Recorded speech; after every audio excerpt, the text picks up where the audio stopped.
turn the first half of this show over to a couple of our friends. Ray Boucher is ready to go with that coin toss ceremony. So come on in, Ken Newlands from CHAB Moose Jaw and Brad Keene. Thank you very much. Thank you. Real pleasure to have us today. Yeah, you were talking to Neil Armstrong and the boys over there. Oh, there he is. You're going to bring him in a little later on with Jack Jacobs. And I see we just get the word from referee Ray Boucher. They want to get going with that coin toss ceremony. John Barrow, the captain of the Tiger Cats, is ready and waiting. So we've been out here shivering for a while. It's all yours. Thanks very much. Okay, we'll see you. Bye, boy. Well, we're just ready for the tossing of the coin ceremony, and I think while we are waiting for it, just see if are you all set to go, Ray? Waiting for the Winnipeg captain, I believe, Brad. As soon as the Winnipeg captain is over, that'll probably be ready. I don't know. Have they been talking about the wind coming off the lake? I guess they have. I guess they have. I would imagine. This is as cold a day as you'll ever find. I'll tell you this, about 30 below back in the prairies right this afternoon. Well, it's been snowing intermittently, not a heavy snow, but just enough to make you think and realize that winter is here and it's not going to go away. And there's a tremendous wind coming off the lake, which is going to make this a definite one-sided ball game, I would say.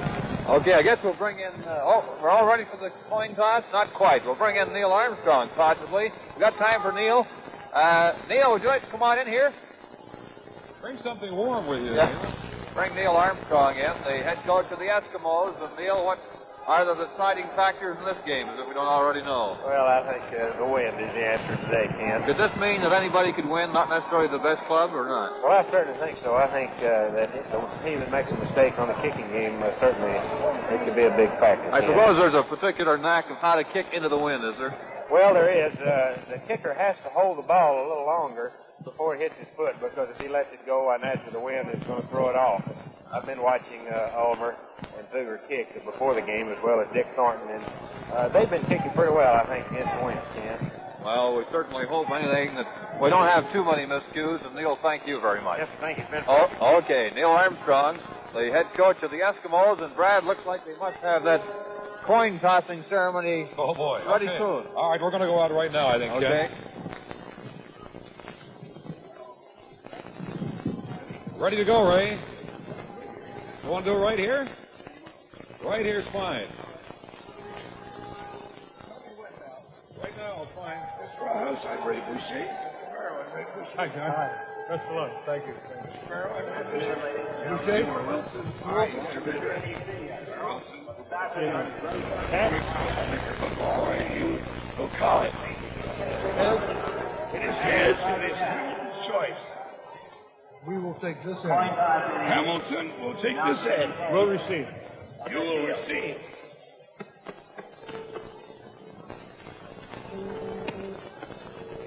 Thank you, gentlemen. Good luck. Best of luck, John. Thank you. Okay, John Barrow and Norm Rawhouse.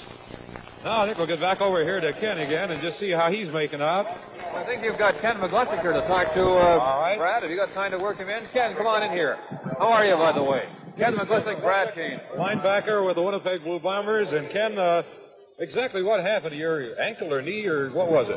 Well, it was my ankle. It was in the first playoff game with Calgary on that Saturday afternoon, and I was red dogging on Eagle Day, and he came. One of the blockers came from the side and caught me right on the side of the leg, and it twisted my whole ankle pretty bad, and it's a pretty bad strain of the ligaments. This is your first experience with a Canadian final, is it not? The Grey Cup game? Yes, it is, and I find it very exciting. They really know how to do it up here in the up in the Northland. I was quite impressed about all the people here, the following, the enthusiasm behind the whole organization and deal here. Now, as a linebacker that's not going to be making it today, who is playing in your place? Paul Robson will be taking my place at the left outside spot. Paul Robson. He's a boy from Winnipeg, and he went to school in North Dakota. As a linebacker, you don't appear physically to be a large man. What are you going at, about 210 pounds? Somewhere around that. I vary from the beginning of the season till the end, usually losing weight as the season goes on, and my height is 5'10", Brad. At Notre Dame, what were you playing? I was playing both inside and outside through my 4 years there, and somewhat I played some games on offense, but at my senior year I wound up playing inside linebacker. All right, Ken, well, I think one of the two of us is going to freeze to death in a hurry here. It's mighty cold here. I know you want to get back to the locker room and sit in with the boys, so thank you very kindly. Good enough, Brad. Right, bye-bye. See you later, Ken. Okay, good luck to you.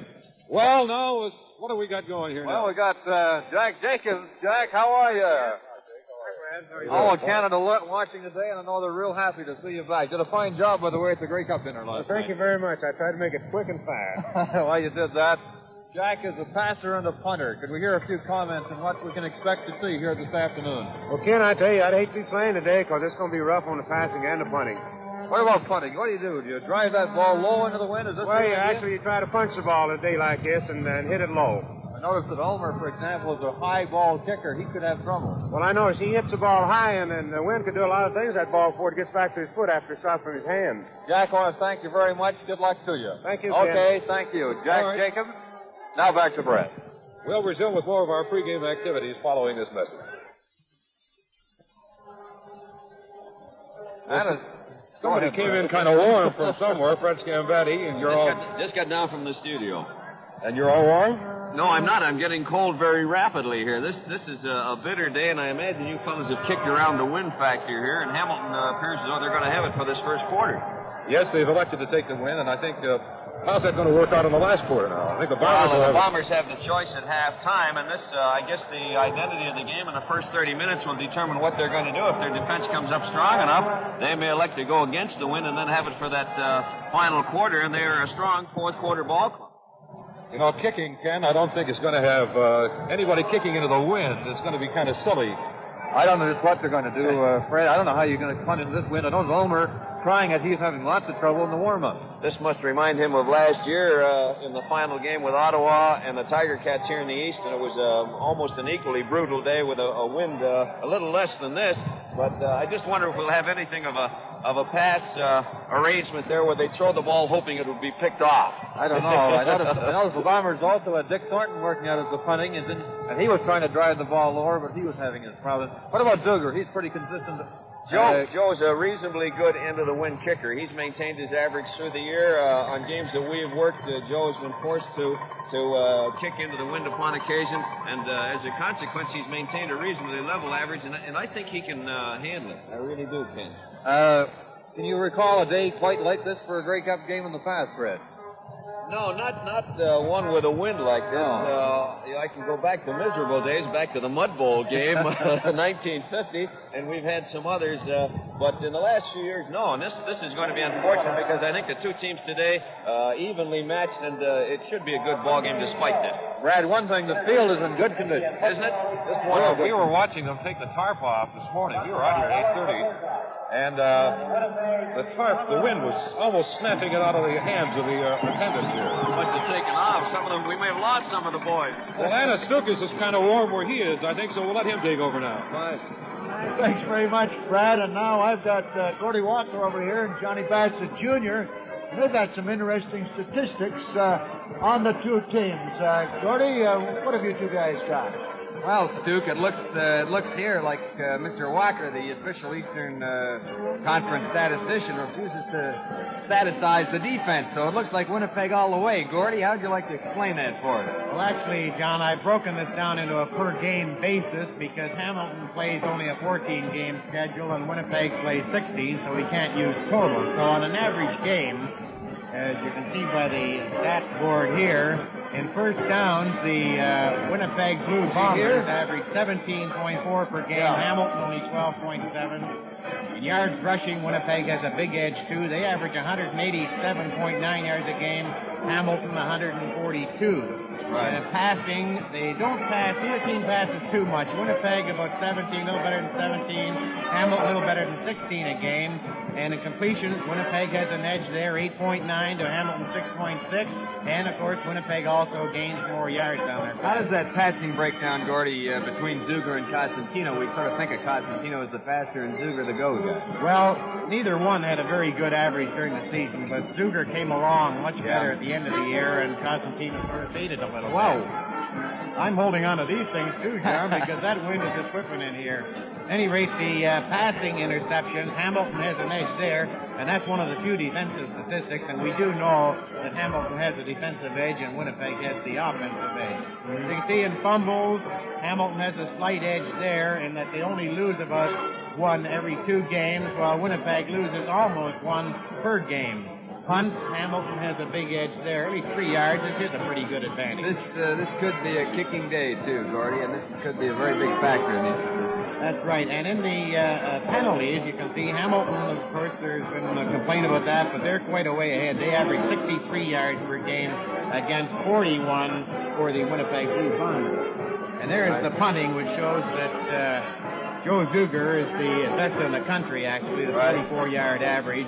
Field goals, Hamilton has a big edge here. Winnipeg hasn't done too well, actually. They've only had .3 field goals per game, which is about 1 every 3 games. But Don Southern has given Hamilton a big edge here. He had 19 on the season, and that gives him 1.4. Tell me, you've got everything pretty well down. I'd like to know what the statistics are on the longest official kickoff and the unofficial kickoff for the Grey Cup.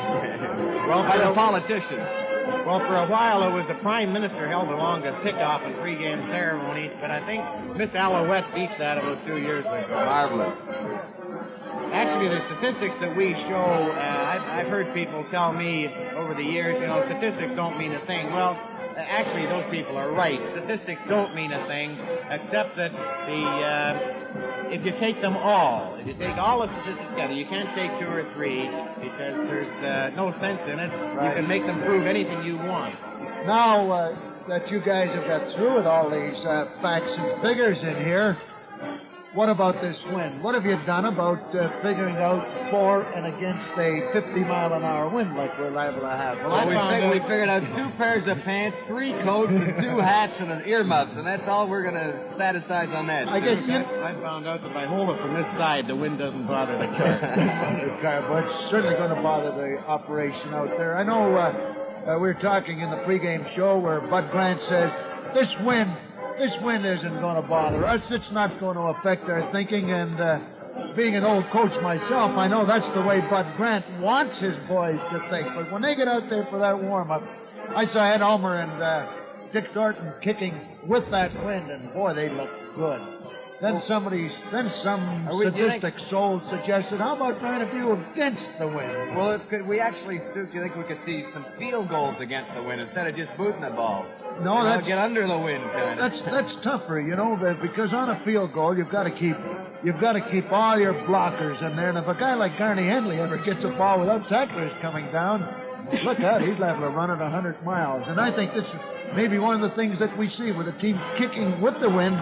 They better keep that thing away from Garney Henley. Well, now let's go down the field to Johnny Esau. Okay, Stu. And we'll be ready to carry on with more of our halftime activities after this message. Well, Winnipeg Bomberettes will be back for part of that big halftime show that they have planned here today. And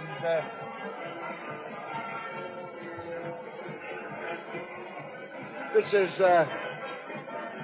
is all part and parcel of the Grey Cup game, part of the, as Brandon and Bob Pennington coming up and being an Englishman and not having taken part in too many of these Grey Cup festivities, he was beginning to wonder if there was also a football game in connection with this. And believe me, this is going to be a big football game. These are only the preliminaries, the preambles, the hoop-de-doo, the hoopla, and part of it while everybody sort of eases off a little bit of tension, waiting for that opening kickoff. Hey, Johnny? Duke, how would you say the pageant of the Grey Cup game has sort of developed over the past 10 or 12 years? Well, I think it all started back in '48 with those with the Calgary Stampeders when they came down in '48 against this good Ottawa Rough Rider club. That been the first time they'd ever been down, and they made sure that people were going to remember the Calgary Stampeder fans, because they come down with those chuck wagons, the cowboys and Indians, and they put on something that's really grown into a wonderful week of activity. Well, now down on the field, we see the Hamilton Tiger Cat Marching Band, who will entertain a little bit before we get to some of the guests who we'll be hearing from as our pregame show continues.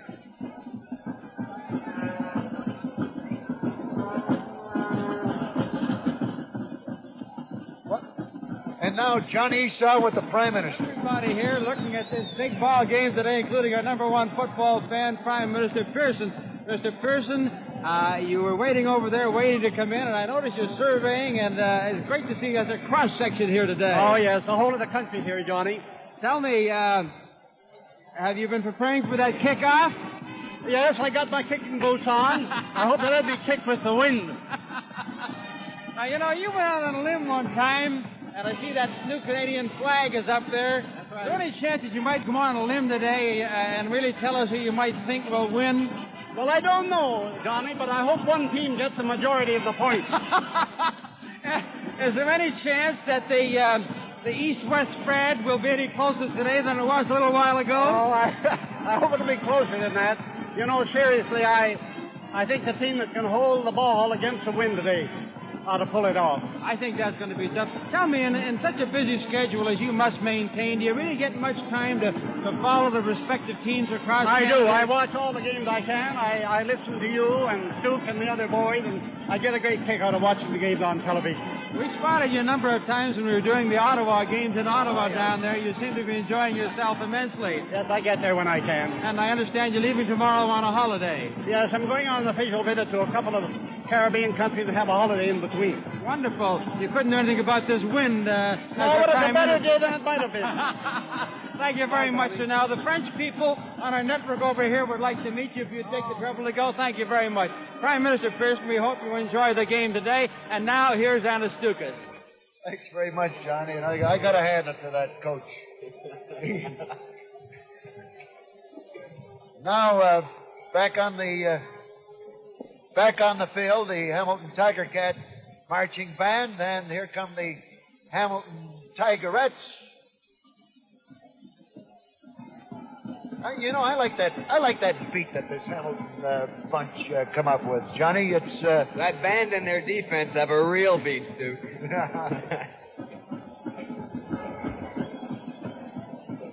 Oh, isn't that something? Look at that little tiger cat. And that's the director of the Hamilton Tiger Cats, Dorothy Hurst, who done a great job for that group for many years. Oh, she really has, hasn't she?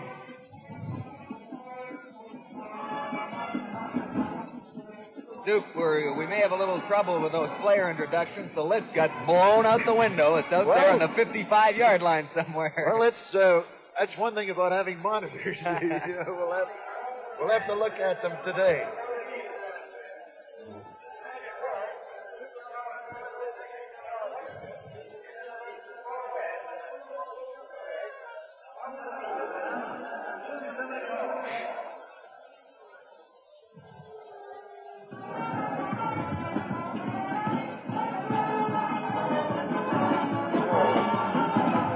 I'm not going to try this. What is the name of that song they're playing, Johnny Bassett?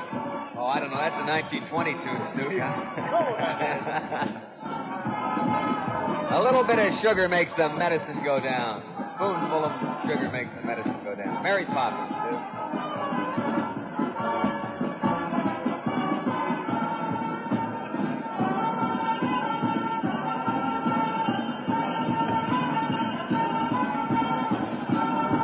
Say that word, Sue? Supercalifragilisticexpialidocious.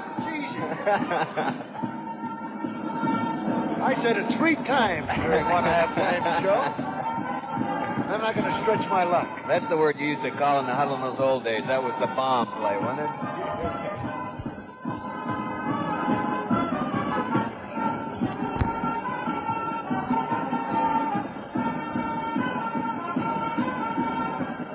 There's a young lady who can say it without hesitating. I'll bet she can. She's having fun, isn't she?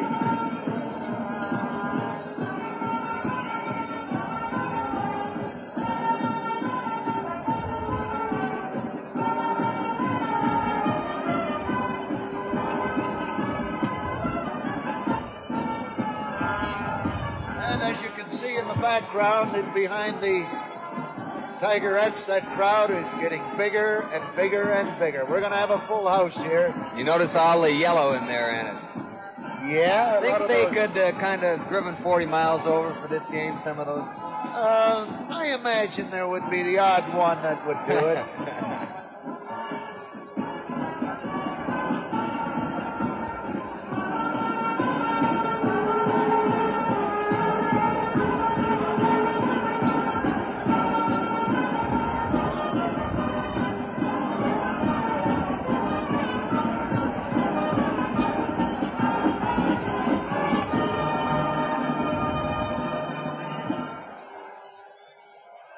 Well, the Hamilton Tiger Cat Marching Band and the Hamilton Tigerettes, featuring Dorothy Hurst and that little Tigerette. Boy, talk about scene stealing. That little one really did a job out there.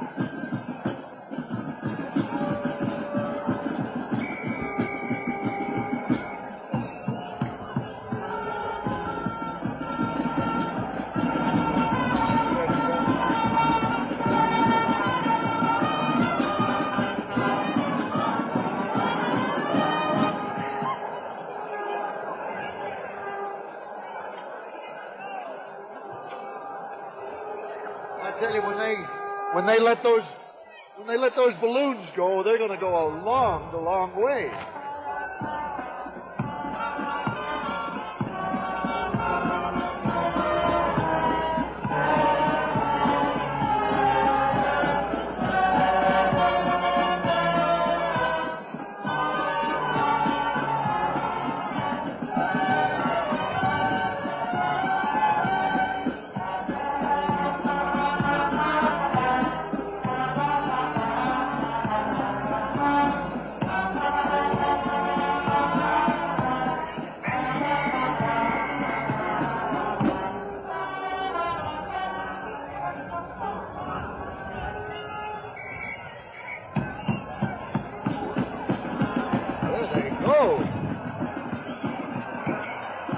I just hope those footballs don't go away that easily and that quickly.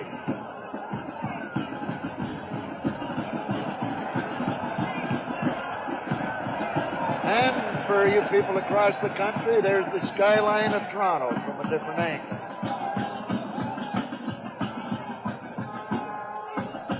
Well, the Hamilton Tiger Cat Marching Band and the Tigerettes leaving the field, and the teams will be getting ready.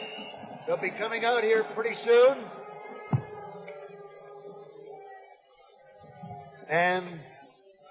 And John Esau, did you get that list? Oh, I don't know if it's any easier running up those stairs than it was running into that wind down there. Well, I got a little bit of breath back, and I think we're all reorganized down on the field, and we're going to be meeting the two teams.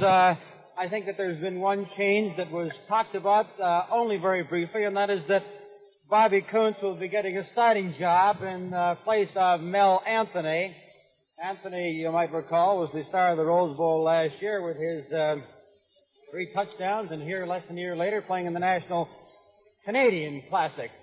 The Hamilton Tiger Cats will be introducing their offensive team, and it's going to be with that offensive squad for Winnipeg and for Hamilton, rather, and defense for Winnipeg. Our first player, number 44, Gene Cepatelli at offensive center. And number 63, Bill Danichuk from Timmins, Ontario, and the University of Tennessee. Offensive left guard, started at left tackle. 52, Chuck Walton, All-American from Iowa. At right guard, his 4th year in Canadian football. 54, Ellison Kelly, the offensive left tackle from Michigan, in 6 years with the Hamilton Tiger Cats. Number 60, Bronco Nagurski, a 7-year veteran at offensive right tackle. And number 77, Hal Patterson, a 12-year veteran, 9 times an All-Star. 75 from Duke University, Stan Kerson, the 5th catcher in the Eastern Conference this year. Tommy Grant, a 10-year veteran, and he holds many records. This is the 8th Grey Cup for Tommy Grant, tying a record. Here's number 32, Bobby Kuntz. And Bobby, in that starting backfield today, has retired 3 times, and each time he comes out of retirement, he plays better. Willie Bethia, number 16, leading rusher with the Hamilton Tiger Cats this year. Number 24, Dick Cohey, another 6-year man up here, playing with 4 clubs in Canada. Quarterback Joe Zuger, who I suspect we'll see doing a number of things today, including rolling out, punting, and carrying that football, as well as doing some passing to great receivers like Patterson and Grant, and some little swings to his good halfbacks. And that's kind of a day for the Hamilton Tiger Cats. They're a club that have had many records. The Hamilton Tiger Cats have won the first place 12 times in the last 16 years. In recent times, they haven't had great successes against Winnipeg, but they're shaping up today to give them as good a battle as they've ever had. Now we're getting ready for the Winnipeg Blue Bombers. And I think the first player you see is going to be one who's going to be starting with Winnipeg for a long time.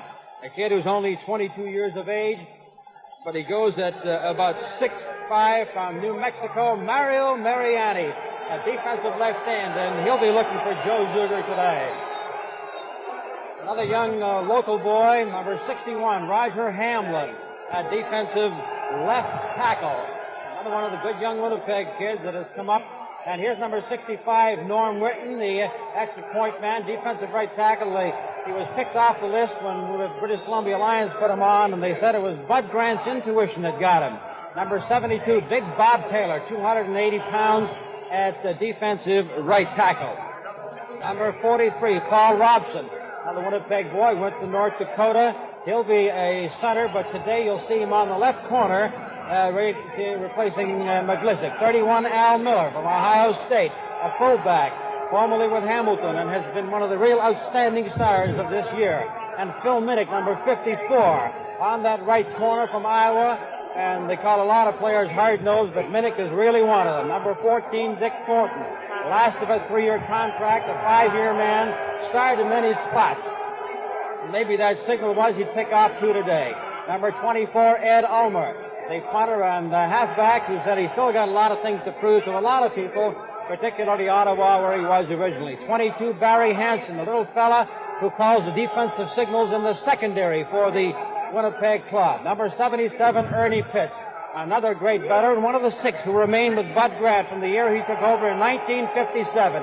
Ernie Pitts in the defensive backfield, Winnipeg. Now with Henry Jansen, a 7-year man, little guy who's played a lot of spots, a real spunky guy from Winnipeg, and he's on that right side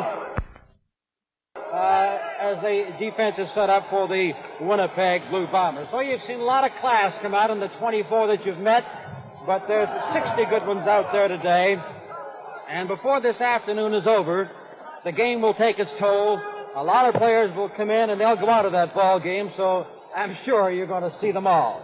And I think you're going to see quite a football game. You know, we've made quite a to-do about the wind, the conditions, but point out again that field is in absolute perfect shape, except for the wind. We're going to see quite a football game, and I think, as the Prime Minister pointed out, the team that can control that ball against the wind is the guy that's going to have the best chance. And moving out into the field is the official party moving out to the field for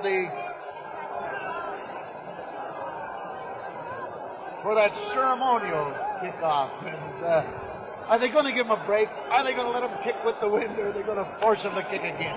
Oh, we've been trying to catch our statistician, Gordy Walker, all year on... Gordy, what's the official kickoff record for the unofficial kickoff? 33.5 yards. Never can stop. Don Southern shoe goes that far when he misses.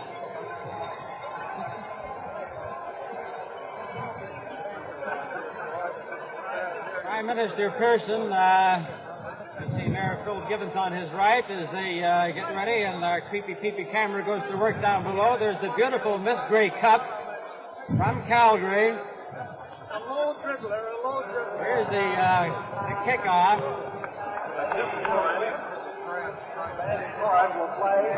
You'll notice that they're not standing too far back.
Earlier, the boys aren't standing too far back for this official kickoff.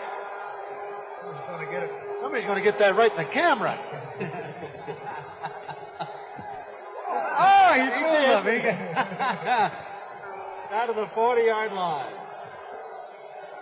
And while we're waiting for a play to begin, let me remind you that this game is coming to you from Toronto. Back to receive Thornton, Ramey, and Lewis. Here is Don Southern up to the ball, and the 37th Grey Cup is underway. It goes over Ramey's head into the end zone. He picks it up 15 yards deep, and hitting him back there, but getting to the goal line, but not out. There's a flag on the play. Billy waits. And there's a flag on the play. A piling on penalty with a single point, and the first play of the game gives us a 1-0 lead for the... And the 15-yard penalty on the piling on, which should bring the ball out to the 40-yard line.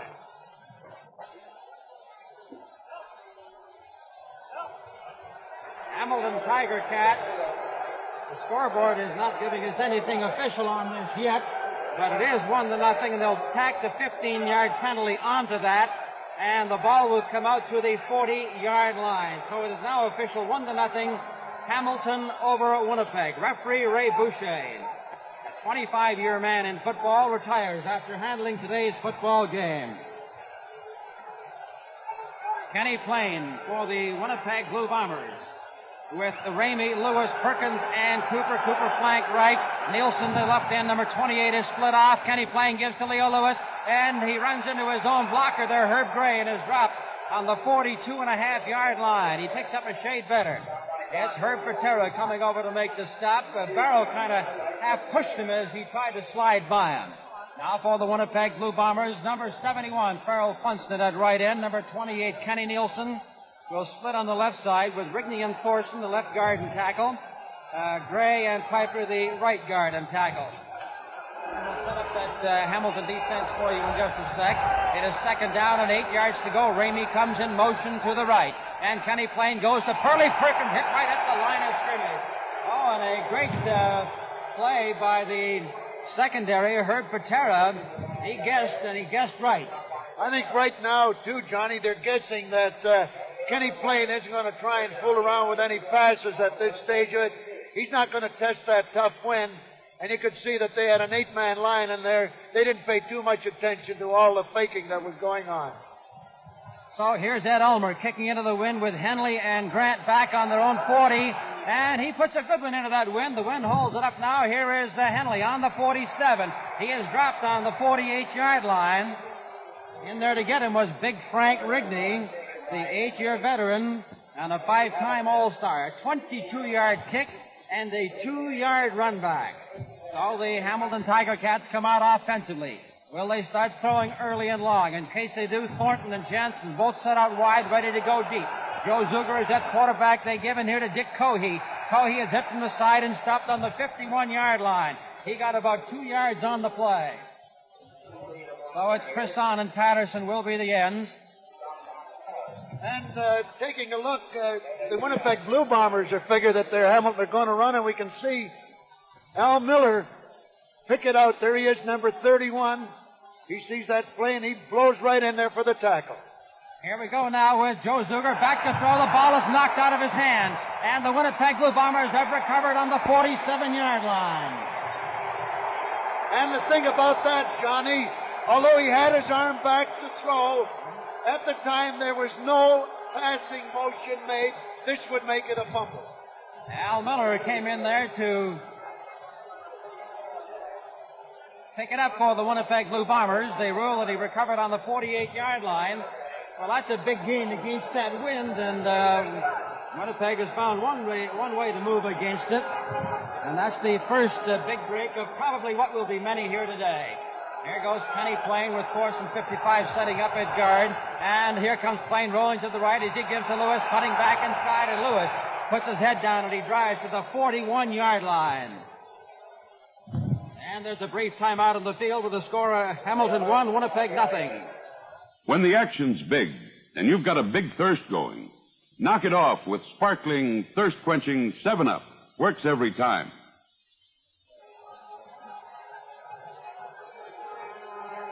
The gain is very close to 7 yards. It'll be second down and 3 to go for the Winnipeg Blue Bombers. The Jordan at center as Kenny Plain gives to Perkins. Perkins breaks for within a yard of a first down there as he drove that first tackler back.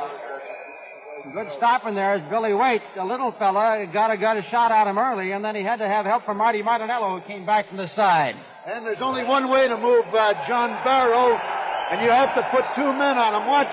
Watch the Winnipeg team. Double team him up there to let him go for that first down. On the 37.5-yard line is where they have placed the ball now. It is first down. 1-0 Hamilton, and we've got the 11-17 mark. In the first quarter with Kenny Plain getting off to Ramey, but Ramey is boxed in completely for a loss of 2.5 yards back on the 40-yard line. Garney Henley coming up from the defensive secondary, along with help from Dave Beatty, number 70 on the left corner. Leo Lewis for Winnipeg, the second highest scorer in their history, with a lifetime rushing average of almost 7 yards, which is a great record. It is second down, 12.5 yards to go for the Winnipeg Blue Bombers on the Hamilton 40-yard line. And we have Plain going back to throw. Dumps that little screen in here to Perkins, but he's caught by Jim Reynolds, and Reynolds drops him for another big loss back to the 47-yard line.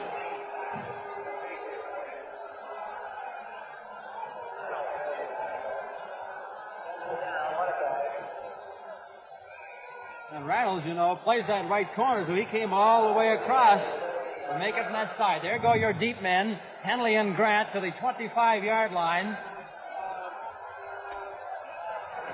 And Ulmer kicking from the 50. Goes down to Tommy Grant, takes a hop, and bounces off his knee. He has to play the ball because once he had touched it, that was a free ball, and he couldn't wait for anybody to give him protection. Thorson was down there to make the stop, a 30-yard kick, and there was no run back. Whenever you want to put more sparkle into a gathering of friends, bring out the 7-Up. How about now? We'll probably see the punting record broken because it'll probably come off a quick kick with the wind today. And here goes Zuger giving to the inside Bethia, but that was closed off on him. Now, he was scrimmaging from the 18-yard line. He got to about the 19 before he was stopped by big Mario Mariani. There's a look at 63 Danichuk and 54 Kelly, the left blocking side of that Hamilton line. On the right side is Chuck Walton and Bronco Nagurski. Bobby Kuntz in there at fullback. Grant comes out, and they go to the right side roll here with Joe Zuger cutting back in. He's hit. Oh, Mariani caught him on the 28-yard line. Drove a tough shoulder right into his back. But Zuger bounces up off of it, and he's got a first down. I think you'll see a lot of that rollout action today as they try to get away from each other's big defensive charge, because you're seeing 4 great defensive ends today, and they're going to try to minimize their effectiveness. Here's Norm Whitten, 65, 61 Hamlin. Here we go to the inside, and Kuntz puts his head down for 2.5. He went to the 31, and Ed Ulmer comes up from the defensive secondary to make the stop. This is the thing that Ulmer will do. You know, he's a defensive halfback, and one thing he can come up to that line of scrimmage in a big hurry, and he had to there because they'd wiped out the middle.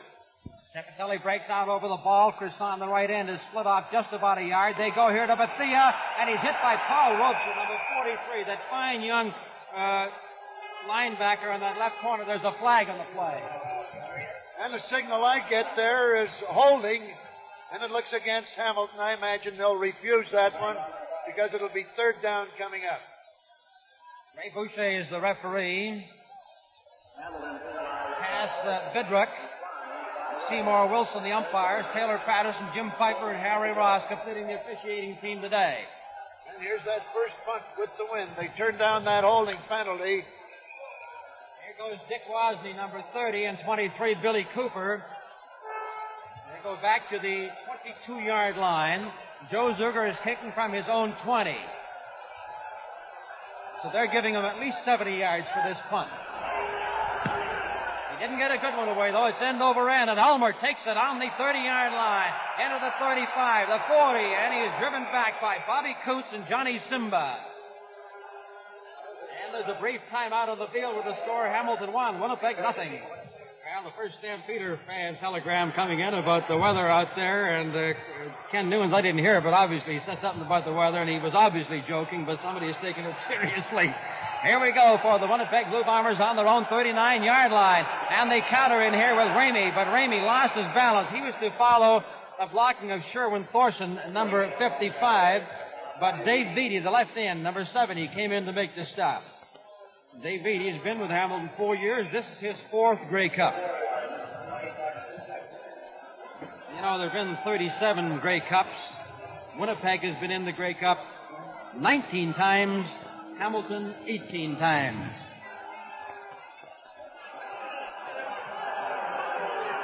Second down and 6 yards to go for the Winnipeg Blue Bombers, and they give to Leo Lewis. Lewis is hit by Marty Martinello. Number 65, Marty Martinello holds him on a 3rd down and 4-yard situation. So this great veteran really set it up for him. I think the Bombers were supposed to go a little bit wider on that one, Johnny, because the action, you'll see Perkins here, the fullback, goes out, drives his man in, and drove him right into the hole. Ulmer from his own 30-yard line. Henley and Grant to their own 41 for this kick. Here is Henley coming in. He lets the ball hop. It'll go into... No, Gino Cars grabbed it as it went out on the 52-yard line. Cosentino is up and has been warming up for the bench, and he's fighting to come in now so that Ralph Sazio must be figuring to put that ball up into the air. That kick traveled 8 yards after it had been, well, to the point it went out. And that now gives the Hamilton the ball on the Winnipeg 52. It's a 1-0 ball game. 6.5 minutes to go in the opening quarter. Jimmy Grant sent out to the right, along with Dick Cohee, and we've got Taylor going in there and grabbing Frank Cosentino. The flag, the outside flag comes down. Ray Boucher now indicating The offside against the Winnipeg Blue Bombers. Now, Al Miller, the middle linebacker, started to move to that line and stopped. Now, maybe this caused Taylor to start to go in early. I don't know. But he certainly did not stop, even though he knew he was offside. He figured he might as well make a job of it. Bud Grant has been handling this club for 9 years, and he's still got 6 players who were with him back in '57 when he first took over. Here goes the 1st and 5 situation for Hamilton. Dick Cohey cut from the side by number 61, Roger Hamlin, and number 54, Phil Minnick. 1-0 for the Hamilton Tiger Cats with 5 minutes and 50 seconds remaining in the opening quarter.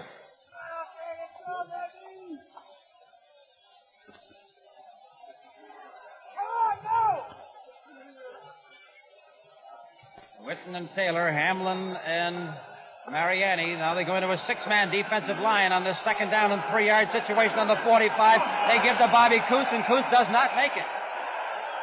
Mario Mariani, the defensive left end, was in there to drive him sideways. It took away his forward momentum, and now the 3rd down and 1 to go. I wouldn't be surprised to see them gambling here because they have the win, but Frank Cosentino calls for the yardsticks. And you know, it's 30 years ago this year that Winnipeg won the first Grey Cup for Western Canada. It was against Hamilton, and it was over in Hamilton.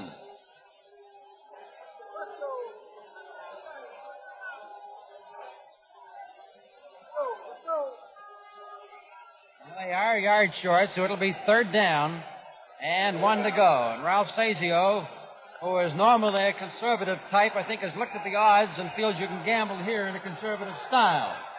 5:13 remaining in the opening quarter. The wind moving, and they have him set out wide, but they dive him into the line on a quarterback sneak with Cosentino, and they're going to have a measure on this one because Phil Minnick was in there to get him shoulder to shoulder with him, and whether his forward momentum was enough to give him the 1st down. He didn't have it when he wound up in the ground, but that's not where they measure it. That'll be the determining factor where they decide Cosentino's forward momentum stopped, because it stopped and he started going backwards when he got belted. You know, in the last 16 years, the favorite team has not won 50%. They did make a 1st down. The favorite team in the last 16 years out of the time in the Grey Cup. Temperature is now 36 degrees in Toronto. And here we go, 1st down for the Hamilton Tiger Cats. Bethea peels out in motion right. Bobby Kuhn stays in the block for Cosentino, who's back to throw, and it is no good. Stan Croissant slipped and fell as he tried to put the brakes on to reach back. He was covered by Barry Hansen and Ed Ulmer. And there's a brief timeout on the field with the score Hamilton 1, Winnipeg nothing. 7-Up. Cold, sparkling, fresh, brisk, bright, zesty, tasty, awfully, awfully good.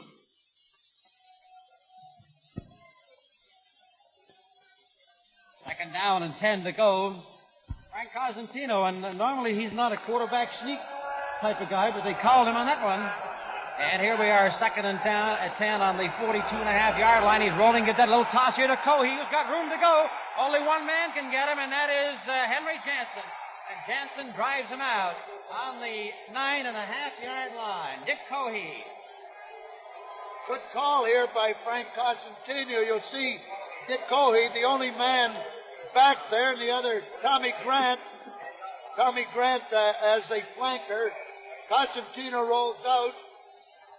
And you can see Cohey in position, moving up, picks up that lateral. They block the people out. And he takes it for that big 1st down to the Winnipeg 9.5. 1st down, 9.5 yards to go for the Hamilton Tiger Cats, who lead 1-0 with 4 minutes to play in the opening quarter. And they almost went offside. Cosentino takes a long count, gives to Bethea, trying to turn that right corner. He had been grabbed by Dick Thornton. He shook him and picked up another 3 yards of the play. And once again, it was Mario Mariani. What a find they picked up in that boy. I asked Buttison, how did you lure him away from the Washington Redskins? He said, well, they just happen to have 4 veteran defensive tackles there, and Cohey in 3 straight playoff games now, has scored 3 big touchdowns. He broke away from Phil Minnick and then ran away from Henry Jansen. And on this one, Johnny, he really just ran away.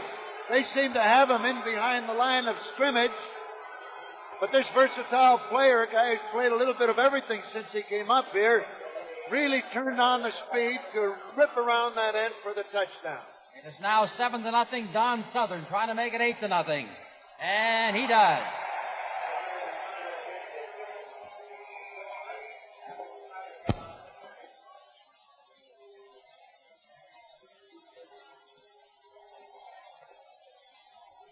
And at the 12-minute mark of the first quarter, the score is Hamilton 8, Winnipeg nothing. There's the situation then, 8-0 for the Hamilton Tiger Cats with the wind in the opening quarter of this 37th Grey Cup battle. There's Don Southern, who has piled up so many points for that Hamilton club over the years. And there's the defense, Leo Lewis anchoring it with Ramey and Thornton. And here is the kickoff. This goes back, taken by Lewis. He fumbles the ball, picks it up with one hand and goes to the goal line. Now trying to find a little room, gets away from Jerry McDougal, puts his head down and drives. There's a flag on the play as Bill Danichuk came across to drive him down. A clipping penalty is the call. 77-yard kick and a 25-yard return. Clipping penalty against Winnipeg.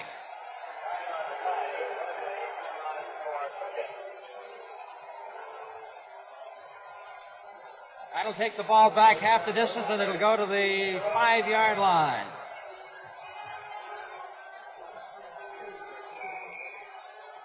That's the kickoff.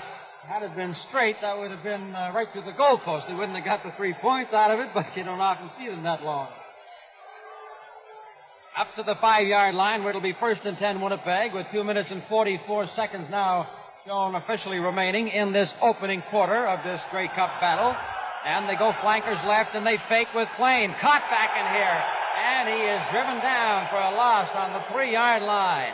Well, they pulled the backs all in motion left. He tried to bootleg it, but Zeno Kars, the top Canadian ball player this year, indicated again why he is the top man. And good defensive calling by John Barrow in there. They know that Winnipeg aren't going to try anything fancy, and they were in there tight, and they were in there tough, and nobody was going to move against that. Big Angelo Mosca, number 68, says from league game to playoff game to Grey Cup, his mind is one way in a football field. He doesn't change for any of them. It is 2nd down and 13 on the 2.5. Inside to Perkins. Perkins breaks over the 5 into the 7, and he still keeps fighting. Now Barrow and Ramey try to shove each other a little extra. Vitti from that left end came driving in underneath to break it up.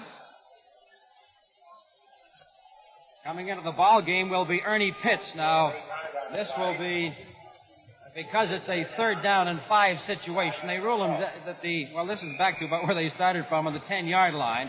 It'll be 3rd down and 5 to go. Ernie Pitts comes into the ball game. Leo Lewis comes out, and the deep men go back. It's Henley and Grant. They're between the Winnipeg 30 and 35-yard line. Kenny Plain is in there, and he's going to give him 2 points. Kenny Plain goes back, give him 2 points and a safety touch. 1:24 to go in the opening quarter. And that makes it a 10-0 ball game, and this will give Winnipeg, because this is almost like saving yourself 6 points in that spot, Stu. I'd have to go along with that, Johnny, with the field position there. Hamilton were going to be in there for around the 35-yard line. And with the way Don Southern can kick, it's going to be 3 or 7. So you give away 2, keep that ball. They'll be able to run that clock out and finally probably have the win with that kick.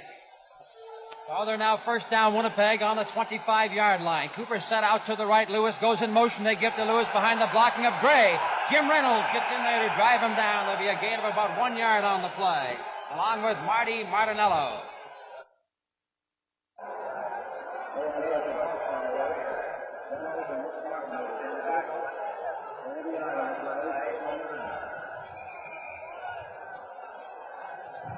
On the 26-yard line, 2nd down and 9. You know, Jim Reynolds really made a great play on that. He came in, he didn't even look at the ball carrier. He just came in to strip the blocking, and he did it. Nielsen, the left end, is split off. Here comes Lewis in motion to the right. Kenny Plain going back to throw, looking for that short side, dumps a little screen over there to Perkins. And John Barrow is over there to bring him down on the 29-yard line. He may have touched the 30. But they're trying to get those little screens in there to blow those big corners away. And a little bit of mistiming on that one. I don't think Kenny Plain took enough time in those huddles. He didn't drag that huddle out. He's still got 25 seconds to go, and he's going to have to kick against the wind.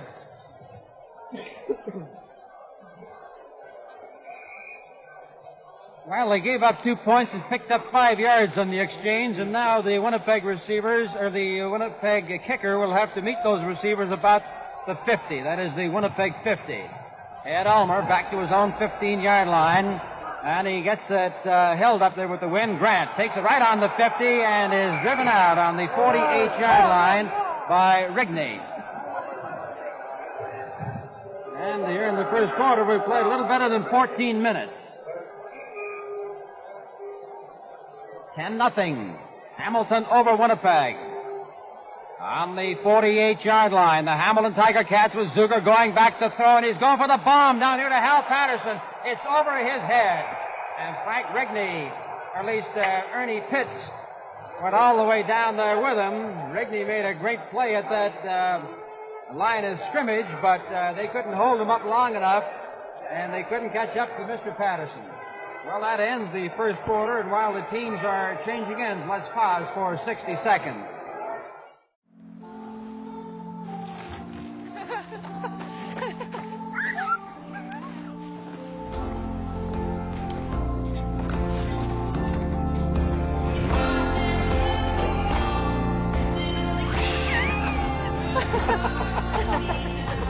Here's to the everyday things that end up being everything. Here's to all things simple, with casual clothing and footwear from Marks.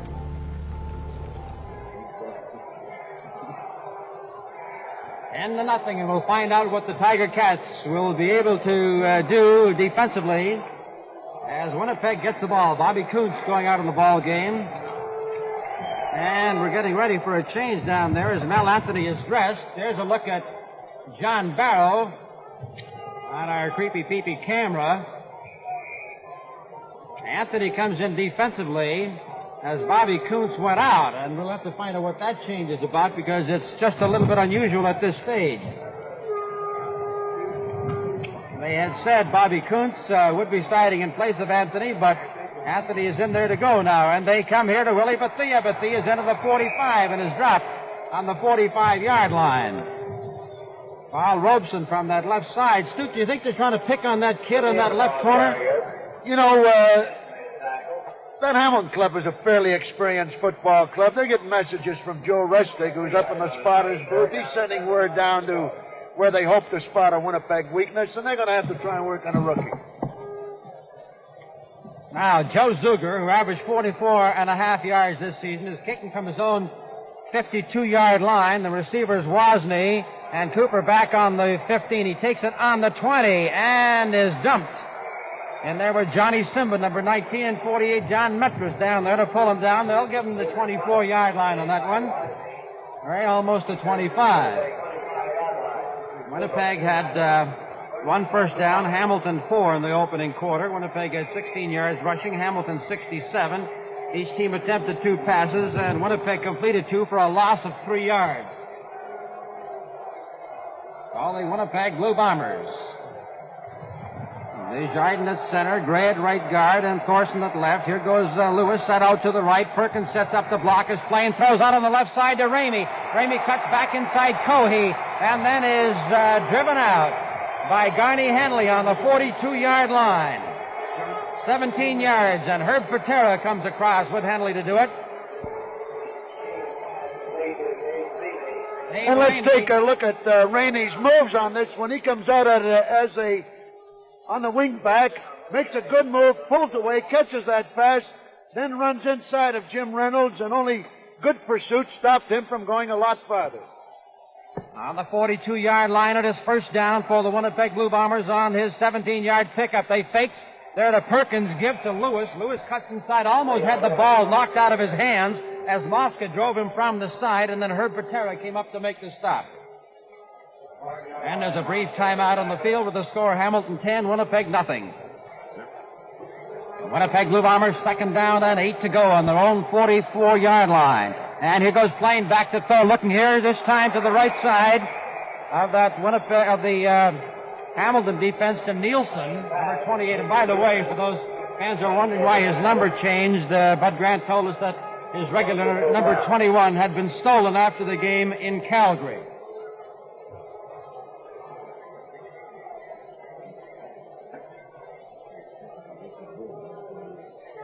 And he catches him just as well playing with number 28.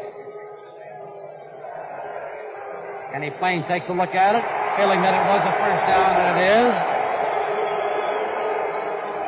So they're on the ball will be centered just between the 51 and the 52-yard lines. As you look at that Hamilton defense, there's somebody that you're going to see a lot of is at number 23, Herb Patera, 240-pound linebacker, 24 years of age, goes sideline to sideline, run all day, and hit people. So Ralph Sazio is justifiably proud of acquiring Patera. 10-0, Hamilton over Winnipeg in this Grey Cup battle.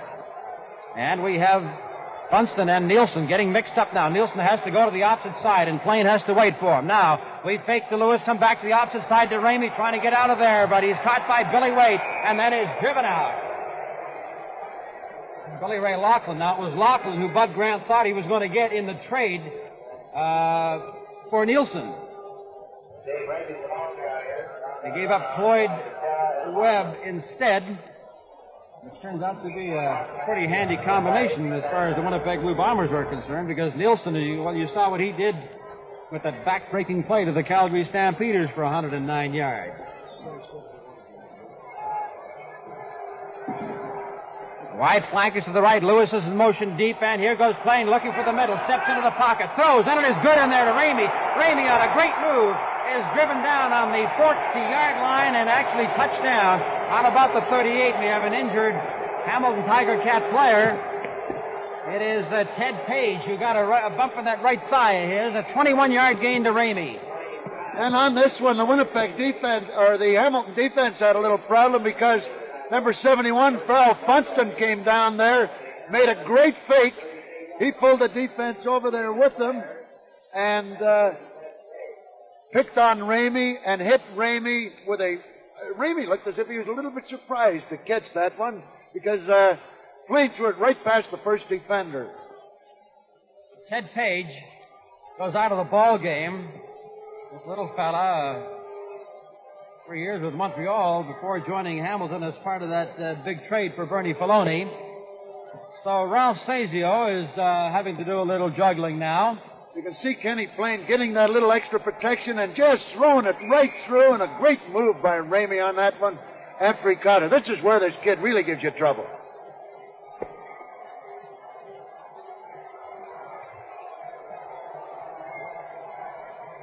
Billy Cooper, they haven't gone to him yet with the wind. All his speed, you figure, is coming any time. Ramey is a slot back. They throw to Art Perkins, hit by John Barrow, and then driven down by Billy Ray Laughlin. John Barrow had him, and he wasn't going to go any farther, and as he was held there, along came Billy Ray Laughlin. And boy, when they came up, they were hitting for keeps. On this one, you can see that I formation. Perkins moves over. They throw the lateral. He gets hit once, and whoo, did you see that Laughlin come in there? And a hurt head on that one. Almost wound up with Laughlin's jaw. Oh.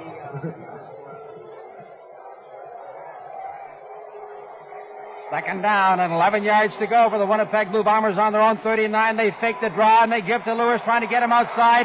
Rigney sets a block on Laughlin to turn Lewis into the middle to the 25. Down to the 20 is cut from behind by Dave Beatty. Oh, a great play by this veteran Leo Lewis, a 10-year man, to give him a first down.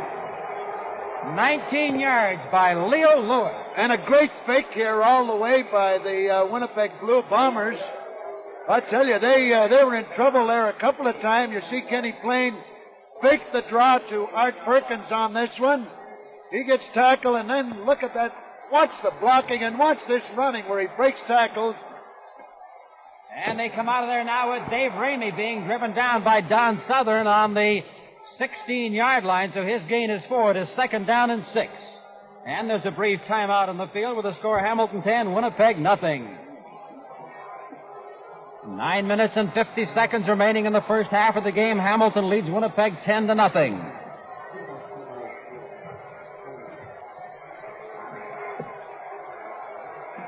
Lewis got a great play for Winnipeg, and they fake to Lewis this time. Plain is rolling out. He's trying to go to the end zone. High, could be picked off. It is. Taken there by Garney Henley. His blockers form up in front of him, and he's having little room to go as he turns back in now to the 4-yard line, and he is driven down on the 4-yard line. Garney Henley goes in to pick off the first of the ball game, and that's his 6th of the year. And on this one, Garney was trying to make up his mind whether to stay in there, bring the ball out to the 10-yard line, and then he saw the blocking starting to form. He figured, well, maybe I can get a little bit more. But that Winnipeg defense is pretty alert, too. They get over there and stop him, hold him on the 4. First down on the 4-yard line for the Hamilton Tiger Cats. And they're ahead 10-0. They give to Bethia, trying to pick his way inside. He hit in there with a great burst of speed as he picked up 5. It'll be 2nd down and 5 to go. Maybe a little shade less than that. There to get him was Ed Ulmer. 25-year-old halfback and leading punter with the Winnipeg Blue Bombers, who says, among other things, he has a couple of things to prove to Ottawa. All players sometimes regret the trade. Some often wind up liking where they're going, but resenting the thing that caused the trade. Ulmer is one who seems to have remembered it. Here we go, 2nd down and 4.5 yards to go for the Tiger Cats. Quick toss on the left side to Bethia. Has to cut back in behind Kelly and Mel Anthony, the blocker. And he has been about a yard away from the first down. Let's find out from Ken Newens down there to see if we've got a report from that Hamilton bench. Thank you, John. Ted Page sitting on the bench right now. He has an injured left knee, and he stood up just a few moments ago to test it, seemed to be in pain, and sat down again. However, the trainer has not taken the shoe off or hasn't undressed the leg at the moment. It's a left knee. Now back to Johnny. Thank you, Ken. And now we're on the 13-yard line. By the way, Ken, see if you can get something on Bobby Kuntz for me, will you? 3rd down, a yard to go on the 13-yard line. Zuger into the wind. Tried to hit it low and drive it to the sideline, and he does. The ball doesn't go out, however. And it is picked up and driven out of there, and a flying tackle hitting Wozni was Bob Kraus, number 14. Bob Kraus, one of the few throwbacks of the old era of those flying tackles. 7 minutes and 49 seconds remaining in the first half of play. Hamilton 10, Winnipeg nothing.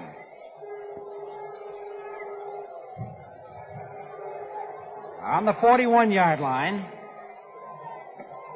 Nick Cohee's touchdown, plus the convert, plus the single on the kickoff and the opening kickoff, plus the safety touch accounts for Hamilton's points. Plain rolling back. He's trying to get Nielsen loose. He can't. He just ducks his head down. He saw a wave of Hamilton players coming in, led by Marty Martinello. And the great veteran that he is, figured out the law of averages quickly and ate the football. Let's move the ball back now to the 49-yard line. On this one, Kenny Plain was definitely looking for Nielsen on that play, and Nielsen, being a rookie, he was picked up by cars for a little while, and then Don Southern turned him over, and Kenny was dropped. So we have it on the 49-yard line now for the Winnipeg Blue Bombers. 2nd down and 19 to go. Plain trying to get these yards back now as he steps into that pocket. Throws could be picked. Oh, Patera almost had it. There's a flag on the play. Another flag on the play. There was one for probable interference down on the 37-yard line because an elbow was thrown in the midst of it all.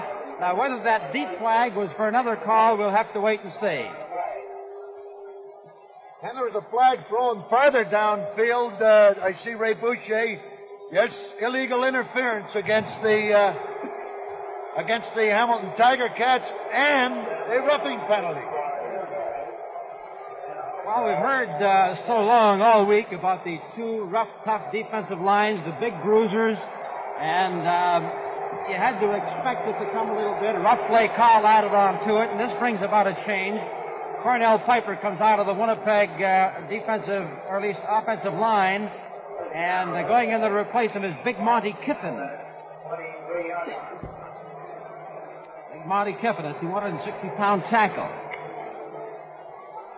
So the Winnipeg Blue Bombers are now on the 23-yard line with 6.5 minutes remaining in the first half of play. And it is Plain giving here to Lewis, trying to turn that corner. Has to go out a little wider than he thought, but he could go to the 10, to the 8, and he's dropped on the 8-yard line.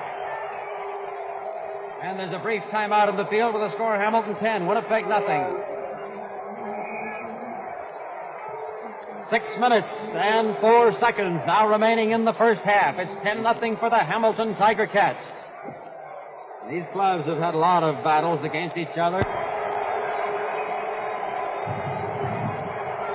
That's the... On this one, a good fake by Plain. He sent Ramey and Leo Lewis in the other direction, and Perkins, that big guy, that 225-pounder, just tore right past that Hamilton defense there. Perkins scored 5 of them running, 5 of them passing this year for the Winnipeg Blue Bombers.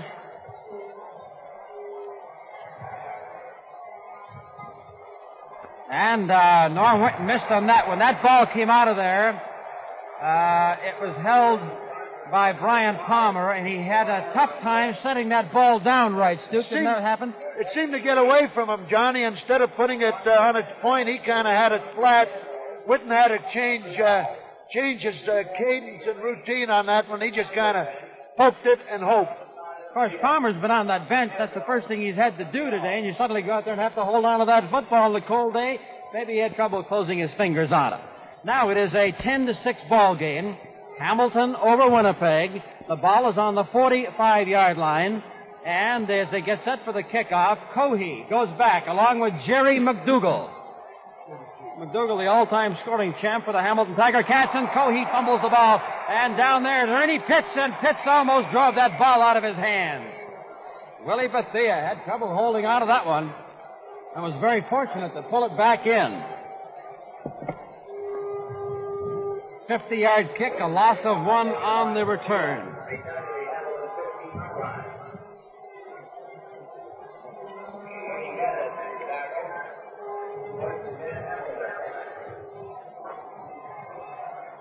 On the 15-yard line with 5.5 minutes to go in the first half of play.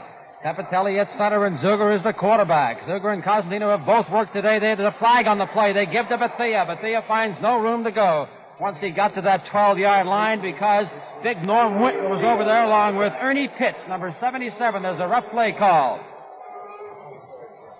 I'm sorry, there's an offside.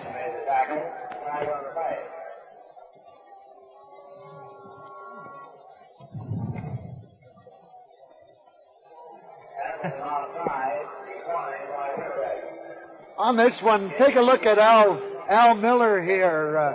He gets a lot of action. He gets blocked and then still winds up on the tackle. You can see Sepatelli do a job, and there he is in on the bottom of the pile. Second effort by Miller. Well, the ball is on the just over the 18-yard line, second down and very close to 7. They give to Jerry McDougall, who's now in there, cutting back in, finding no room to go. He is dropped on the 20-yard line. It'll be 3rd and 5, and that was Ernie Pitts again. Now, Pitts is one of the 9 players Winnipeg has in their new defensive alignment this year, and Ernie has been with the Blue Bombers for 9 years, 3rd highest scorer in the Winnipeg history. And he's having himself quite a first half here, tackling from that deep half spot. Deep men waiting on the 40 and the 45 and the 50. They got 3 in the back there with Ulmer, the wide man. And here's that kick by Zuger. It lands on the 42-yard line and is driven out by Wozni, hit there by Johnny Simba. So they'll scrimmage at about the 43. You know, you kind of often wonder what happens to a center after he snaps that ball to the kicker. Let's take a look at Johnny Metris here and take a look. Bing, bing. You know, a guy could get trampled to death out there. 27-yard kick, a 3-yard return, and we now have a first down for the Winnipeg Blue Bombers on the Hamilton 43. There's 4 minutes and 20 seconds left to go. Cooper comes out to the left. Ramey is now set out on the slot back on the left side. They give to Lewis, who's going to be passing off it. He throws out here to Perkins, and Perkins is stopped on the 30. And that is a first down as he picked up 13 yards. Over there was Billy Waite to make the stop. Now we had a little talk with Perkins and Leo Lewis, and Perkins says, I'm going to make that veteran a pretty good catcher before he retires. I wonder if he's going to claim that he's made him a pretty good passer out of him.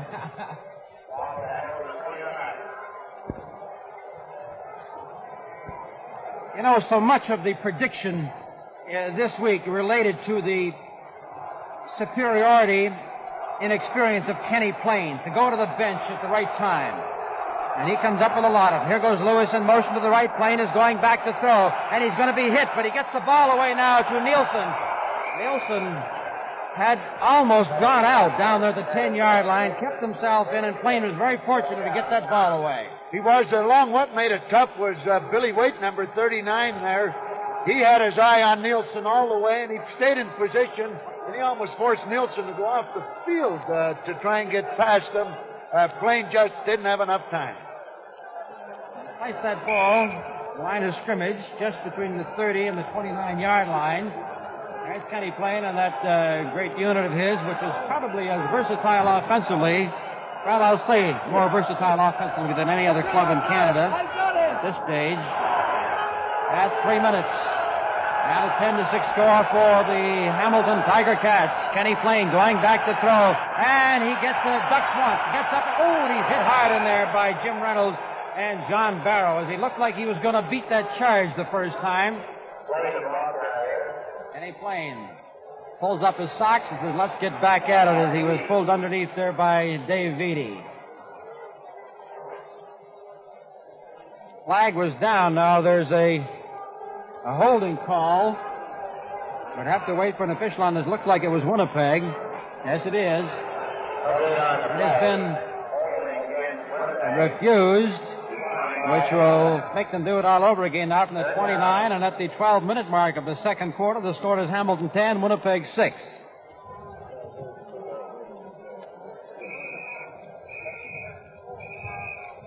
Norm Whitten, who has been good on 18 out of 25 field goals, early converts, going to try to make it as good an average on this field goal attempt, trying to pull that gap to within 1 point. On the 38-yard line, he's got it up, but he needs a little help. Hits the crossbar, and it is recovered down there by Garney Henley.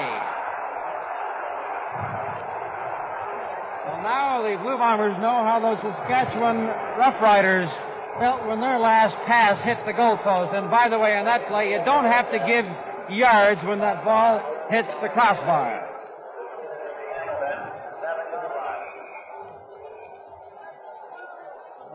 You know, that crossbar is round. It gives you an idea how squarely he hit it for the ball to come bouncing straight back. Whitten's accuracy, with or without the wind, is considered to be up to about the 35-yard line. He's not noted as a long ball kicker.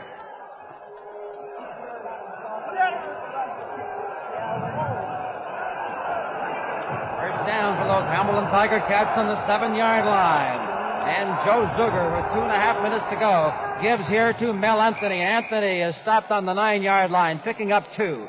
And that was Al Miller, who came across to get him. The Hamilton Tiger Cats had certainly expected to invite Al Miller back to their camp had Winnipeg not picked him. Well, now we have played right here in this second quarter, 13 minutes and 19 seconds. Second down and 8 to go for the Hamilton Tiger Cats on their own 9-yard line. They pull Bethia in motion with Zuger going the opposite way, and he's caught by Phil Minnick, and he's dropped for a loss back on the 6-yard line.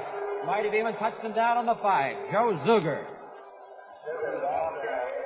Zuger's playing in his 4th Grey Cup.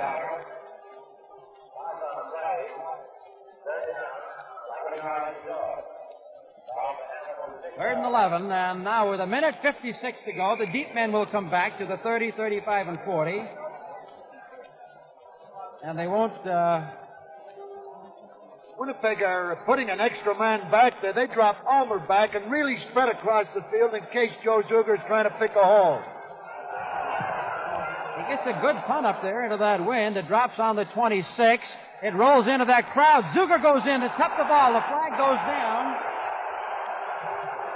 But that was the punter, and that flag has to come down automatically. Because the Zuger, of course, is onside, and Zuger headed for that ball like a bullet. The thing is, whether he will call that no-yards penalty on the kicker or on some of the linemen that were up there. Because on it,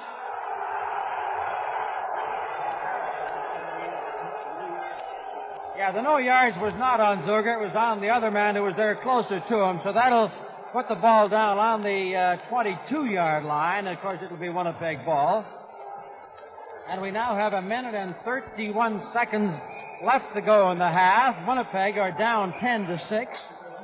Trying to get some points out of having the ball for this minute and a half. And, of course, it's just that kind of a ball game. These clubs are expected to be this close at the end of the game. Here we come with Nielsen to the right, Cooper out to the left.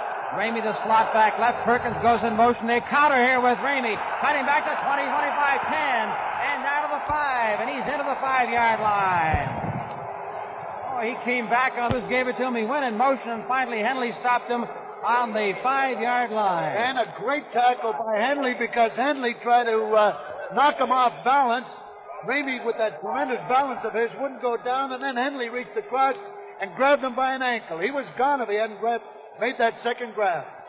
Winnipeg was all ready to go at that line of scrimmage, but the referee,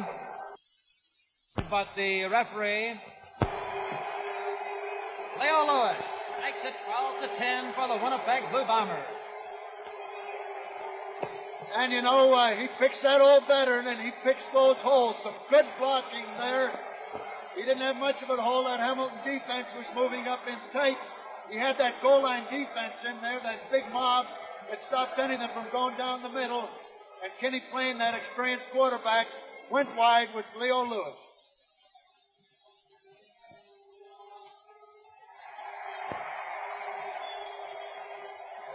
Well, there you see, they were earlier trying to get a field goal to get back within a single point of the Tiger Cats. Now they're a field goal ahead with 1:04 to go. So the Winnipeg Blue Bombers will be kicking off. And I think what's very important as we look at a ball game this close is the fact that Hamilton had the choice in the first half. You'd expect Winnipeg to have the win in the fourth quarter. Well, now you wonder what the strategy be. Do you want it? You've scored 2 touchdowns with the win. Are you going to try and keep up that momentum by taking that win again in the third quarter? The kickoff by Norm Whitten. And going back for this, Cohey and McDougall. McDougall takes it on the goal line. 4 blockers in front of the 15. And he's coming sidewise, and Ernie Pitts drives a shoulder into him and drops him on the 25-yard line. 66-yard kickoff and a 26-yard return.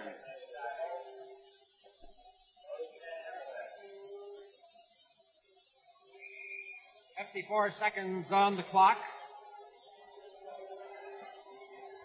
Leo Lewis picked up 30 points for the Bombers this year. And we are first down for the Hamilton Tiger Cats on the 25-yard line. Joe Zuger giving to Bethea. And Bethea is stopped on the 28-yard line. Over there to get him was Al Miller.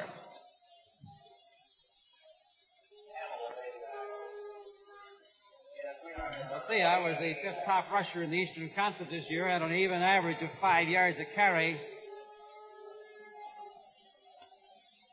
Their second down on 7 to go after that 3-yard pickup. And it doesn't look like those white caps out there on Lake Ontario are going to disappear. And we would keep looking out there hoping they'd settle down and we'd have a little less wind. But I don't think we're going to get that lucky.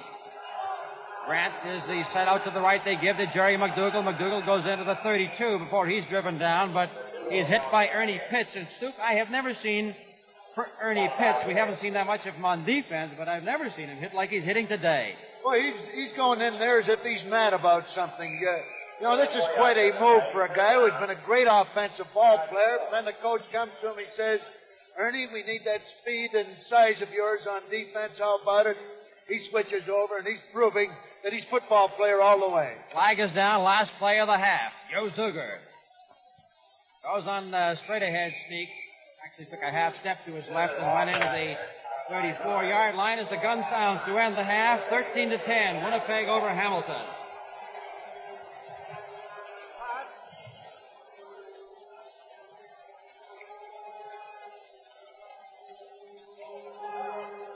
And let's go downstairs now to Brad Keene and hear from him and his guest. Okay, John, thanks very much. This is Bill Whistler, who early in the season rocked his knee, and we'll talk about that in just a moment. Bill specialized in defensive end work, is that correct? That's right, Dad. What do you think of the two defensive ends of the Bombers now? I think they're very good. I think I'm going to have trouble getting my job back next year. They're both playing real well, Dad. Of course, you did play some tackle as well in your career. I played a little offensive tackle, right? I'll just have to wait until training camp next year to find out if I've got a job or not. Well, let's talk about your injury and what came early in the season, I believe. Is that correct? August 25th, we played to Regina at home, and I tore a cartilage and a ligament in my knee, and they operated, and the doctor said it was a success, so everything should be all right for next year. Let's talk about this ball game in this first half that went by, and for a time there, it looked as though the Bombers weren't going to make it. Now they knocked in two. Well, I think the team that wins this ball game will have to score against the wind. Both teams are using the wind real well, and nobody can see move the ball against the wind. Okay, thanks very much, Bill. Okay, thank you so much. Bill Whistler. Now it's back up to John. Okay, Brad, Stu and I will be back with you shortly to discuss the highlights of today's game. Welcome to the second half of Grey Cup 1965. My name is Bill Walker, and on behalf of everybody involved in the telecast, we hope you're enjoying the thrills, the excitement, the great performances of Canada's finest sports classic. And now we invite you to sit back and enjoy more of Canada's finest football, brought to you by Ford of Canada and the Ford and Mercury dealers in your community, who hope you enjoy the second half of Grey Cup 1965. Now, here is Andrew Duke. Thanks very much, Bill Walker. And here we have Gordon Walker, the official Eastern Football Conference statistician. And Gordy, what do those facts and figures mean?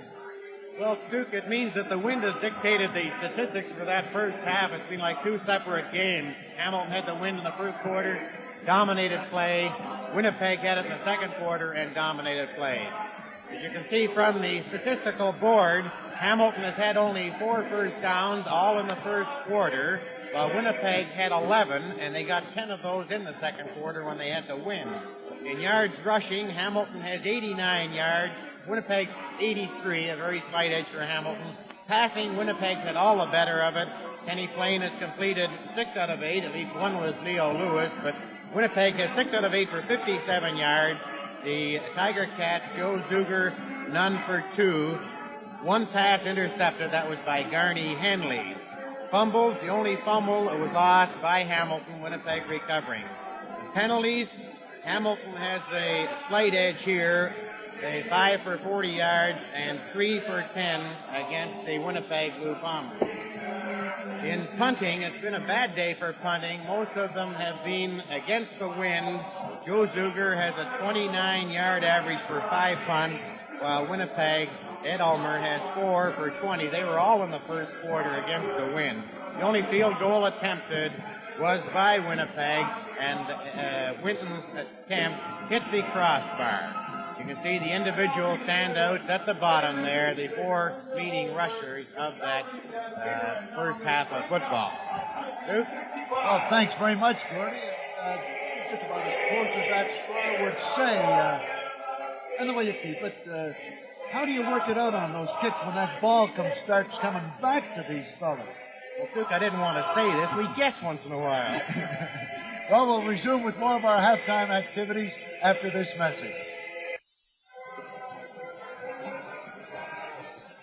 Well, there's part of the huge crowd that's celebrating here, and I tell you, You could tell when those Western trains started to arrive yesterday in Toronto.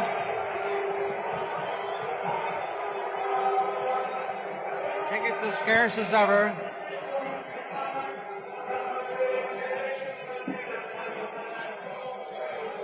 All week long, the conversation was the comparison of the two teams. Everybody conceded Winnipeg an advantage in offense. Everybody conceded Hamilton an advantage on defense. Would the advantage of one supersede the advantage of the other and thus provide you with the outcome of the game? Well, it's a long way from being told yet. The story is only 13-10, Winnipeg over Hamilton at halftime. I think what you're going to find to be a crucial decision in this second half. The decision is not what Winnipeg would do, I don't think. I think because they're going to take the ball in the fourth quarter. We can only guess from here, of course.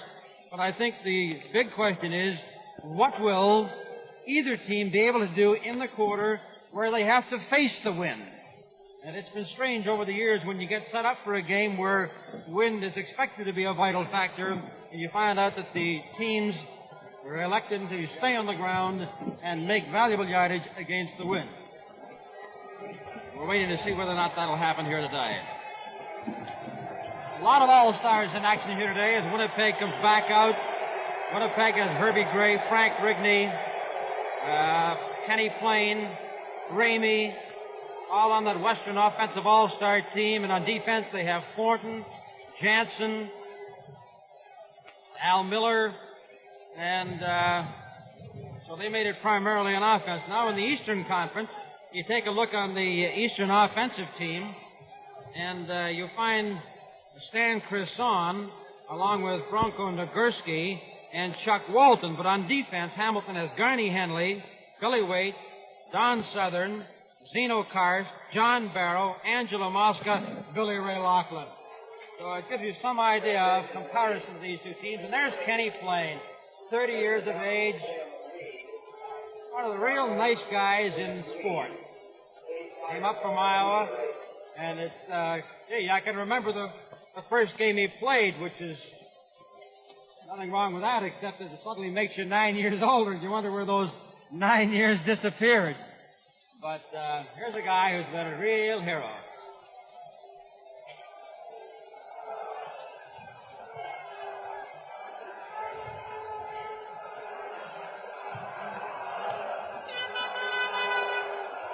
Here's a look at Bud Grant, who has really turned out to be a publicity-conscious general manager, and to me was the outstanding part of the week when we saw Bud in action. Just couldn't seem to do enough for the press, just as Ralph Sajou did over there in Hamilton. Fine treatment.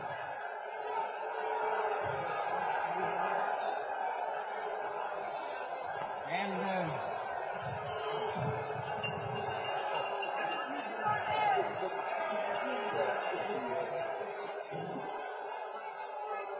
Hap Schuldice has now given us the official word that the reason there was no yardage marked off on that earlier punt where there was a no yards was simply because into the wind today, the whistle will be blown. That ball will be blown dead, and where players, defensive players, do not have an opportunity to get out of that 5-yard zone. They're not going to be penalized today unless they have a chance to get out. But the wind is so strong still that it's being held by Dave Beatty for Don Southern, and the deep men go to the end zone. Dave Ramey, number 27, 29, Lewis, 14 is Dick Thornton. So here we go with Hamilton and the ball in the wind. And they kick down to the end zone. They're going to let this one go through and make him kick 10 yards back. But if it doesn't, oh, it did go out. Now, they can do that 3 times. And it'll go back 10 yards each time. The maximum situation that could take place.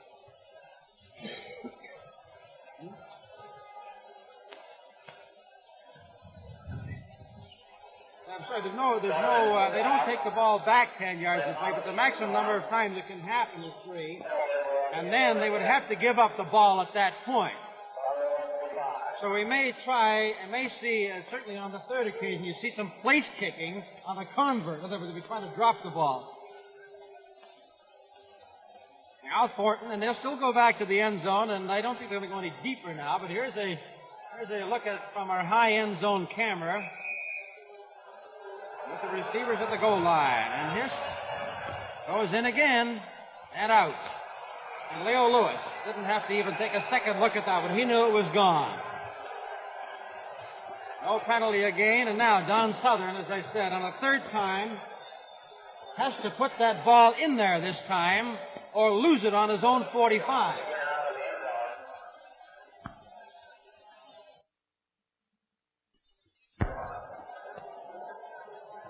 I imagine the word will go out to Don Southern this time. Don't put it through. Just lay it up there. Kind of maybe flatten the ball out and play position.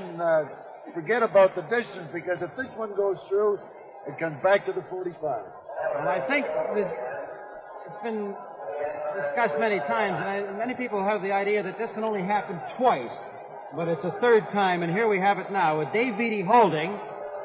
It looked like Lewis, Ramey, and Thornton weren't going to go back as deep, but now they are back. And here's a short kickoff. He almost angled it to the side. Ramey fields the ball, takes it on one hop to the 10. And he's up to the 15, to the 20, into the 25, trying to get outside it. Is driven back to the 23-yard line by Billy Waite.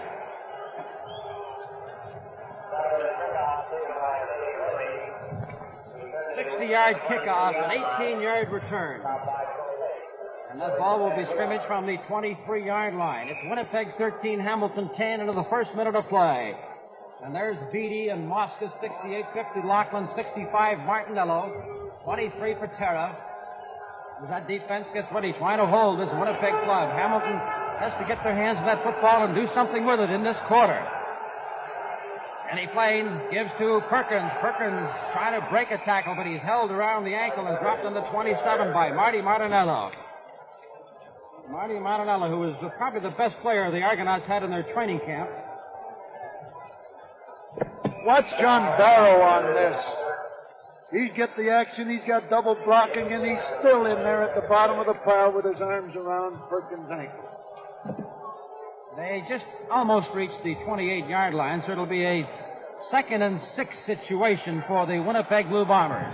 Ramey outside the right end. Perkins now goes in motion to the right, and they give to Lewis, trying to get him outside. He's got a big burst as he goes to the 35, and finally is brought down by Mosca on the 39-yard line with Garney Henley underneath and Mosca on top. Leo Lewis.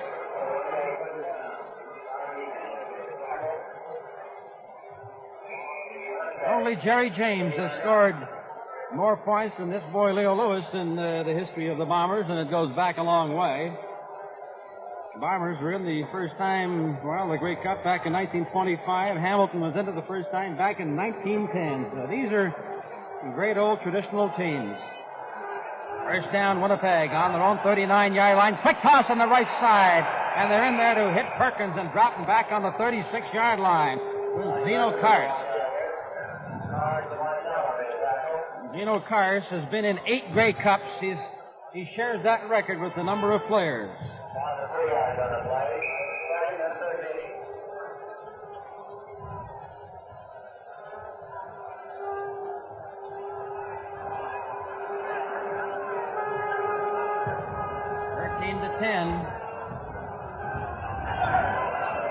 Winnipeg over Hamilton.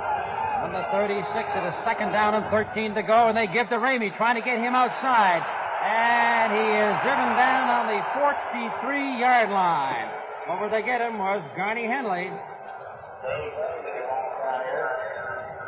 It'll be 3rd down and about 7. And over the years, I don't know if two teams who've had a better reputation and a better record for making second-half comebacks. So when you've got 2 great second-half teams, it should be a great second half. Ed Ulmer on his own 27. The receivers are on the Hamilton 45 and 50, Grant and Henley. And it goes back over Grant's head. He takes it back on the 40, and then Norm Rawhouse takes him out on the 41-yard line. And there's a brief timeout on the field with the score Winnipeg 10, at least Winnipeg 13 and Hamilton 10. Buying a car without a test drive is like getting a mail-order bride. Test drive before you buy. Happiness is owning a new Ford.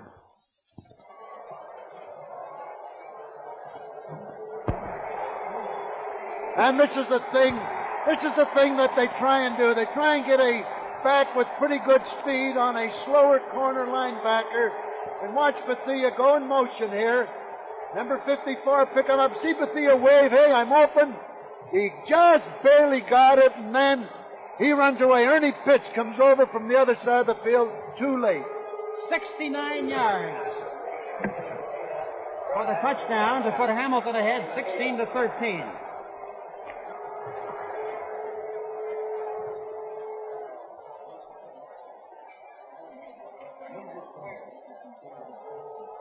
That's the first completed pass of the ball game.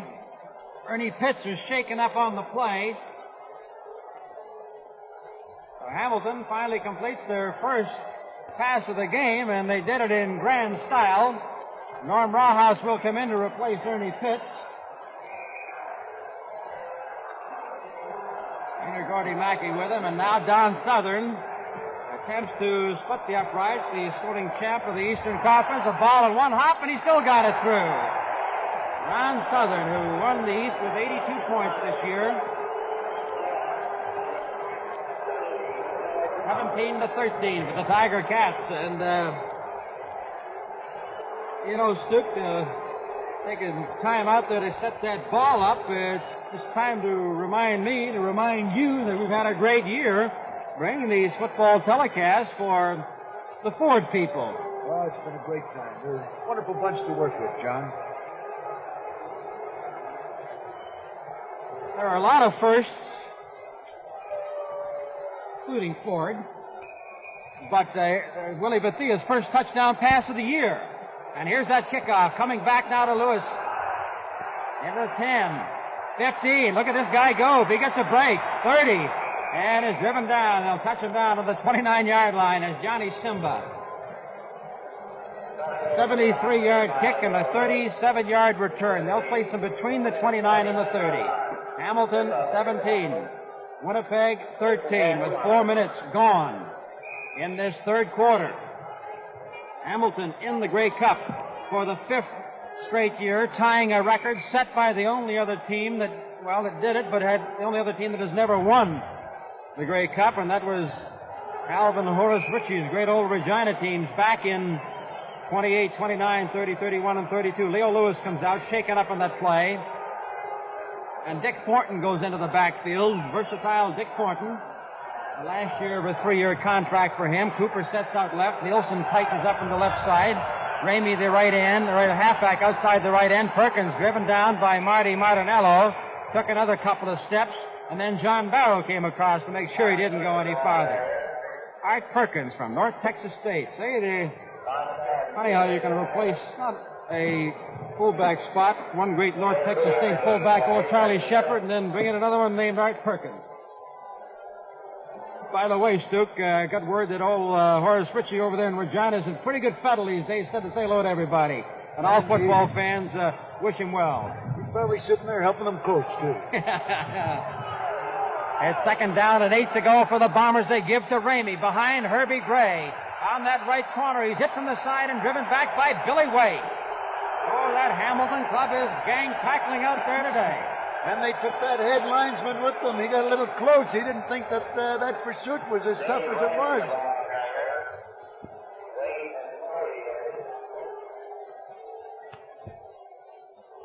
Dave Ramey.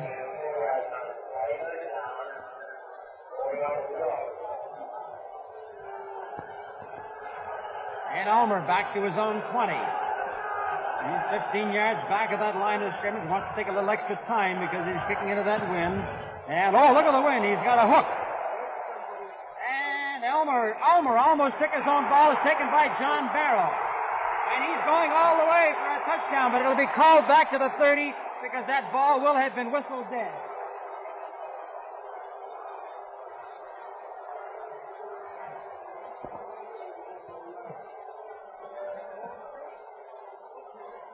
The ball is blown dead in this situation because of the wind factor.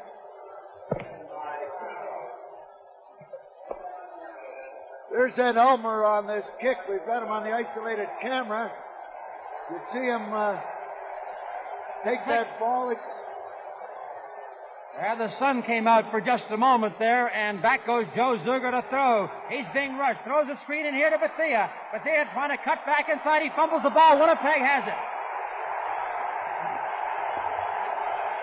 You know, Bethia made a great catch on that. It almost got him away from. He tried to tuck the ball in. He was hit, and then number 65 was in on that tackle. Got in there to recover the ball. I'd like to point out again, and we've mentioned it many times, but for those who may not understand it, on a very windy day, the referee can blow that ball dead so that people cannot be trapped in a 5-yard zone. It's unfair to the defense. It's unfair to the offense. Rather than take any unnecessary chances, they blow the ball dead. That explains the previous play. First down for the Winnipeg Blue Bombers as Kenny Plain gives here to Dick Thornton. Thornton slips and falls. Hit by Dave Beattie. Got up and went again and moved just over the 31-yard line. Hit by Don Southern, an Eastern All-Star.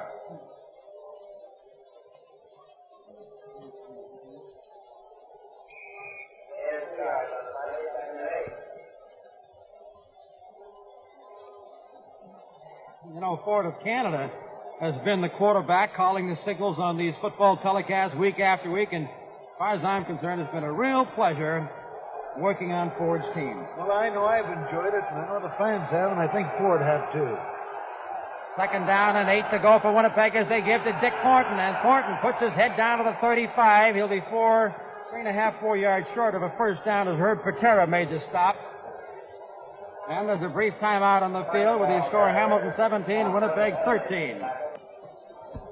Less than a converted touchdown apart, and this is what Grant is playing for, trying to hold and figuring he can make that back in the fourth quarter with the win. Well, you figure if you can stay within maybe 10 points coming out of this third quarter going into that fourth, they figure they should be able to pick up 10 points the way it has been going. It's a bit of a gamble. He leaves it up to the offense now. And the way it is now, Kenny Plain is still going to have to throw against that wind once in a while because that Hamilton defense is in there awful tight. They're not going to do too much running against them. Reinforcing the guys move in to get set, and here comes Kenny Plain. He's going to go with a big reverse to Cooper, and Cooper's caught back here. Caught for a big loss on the 12-yard line.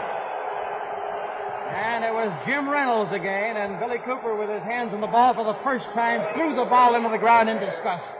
And one of the times when even an experienced quarterback will maybe forget about something, because when you haven't got them spread out, when those backs aren't deep, when they're in there waiting for running stuff, it's pretty hard to fool them with any kind of a reverse.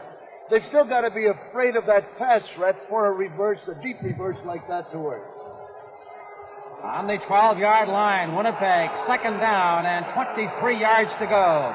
And they give to Perkins, caught by Marty Martinello and then dropped in there by Herb Patera. Back on the 6-yard line. This reminds me of the good old days, Duke, when they say, you grab him and I'll hold him and I'll hit him. You think they could come with another safety here? Well, if they gave up a safety touch from, they were about the 28-yard line on the first one. Now they're back on their own 8-yard line. I'm pretty sure the word has gone out. Give them 2 and let's try it again. Let's try and eat that clock up a little quicker, though. That would make it 21-13. It would give them a converted touchdown and a single apart. And Dick Thornton lines up on the right side. And here goes Plain to the safety touch. And the fans here don't like it. Of course, they are predominantly Hamilton fans. I wouldn't say, I'm speaking in numbers now, but that doesn't make them predominantly Hamilton fans in vocal decibels. But those Hamilton fans, even a few of them will out-decibel a lot more other people. But, a fan will say, what the heck, we came to see a football game. What about all this strategy going? But it's still, when you're a coach, this is the right play. Except for the next 8 months, you don't have to tell them how you won it or lost. It's just how you won it or lost. It's just that you won it or lost it. Now Norm Rawhouse splits out wide to the left. Bumps in the tight end right, and here's Kenny Plain ducking his head down. Almost got away. And he got 9.5 yards in the play. 6 minutes left to go in the third quarter of play. It's Hamilton 21, Winnipeg 13. And a brilliant call by Kenny Plain there. He could see that blitz forming down the middle, and that they came in so fast that actually I think they kind of helped push him out of the way to get at the ball carrier, who happened to be Plain. Second down and 1 yard to go. And Norm Rawhouse has to switch ends in a hurry there, and they give here to Art Perkins, and Perkins has the first down as he reached the 36-yard line. And there's a brief timeout on the field with the score Hamilton 21, Winnipeg 13. On the 36-yard line, first down, Winnipeg Blue Bombers. It's 21-13 for the Hamilton Tiger Cats, and here goes Dave Ramey in motion to the left. Kenny Plain tries to sneak, and he's driving in there, pushes Marty Martinello back, and stopped them on the 40.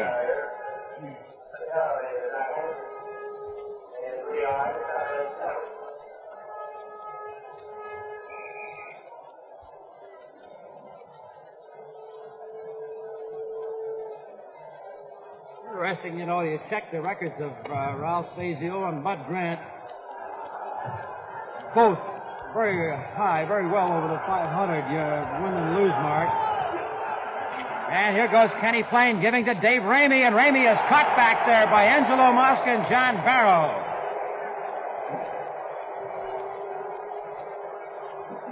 And this big Art Perkins ahead of Ramey in there has been held to 18 yards and 10 carries. The kind of a day where you expect the fullback to do most of the work. But then, of course, the defense also expects it and have been successful in holding. 21-13, Hamilton over Winnipeg. And this is going down to the wire. 4 minutes remaining. And Ed Ulmer on his own 20-yard line. He's going to hoop it this time.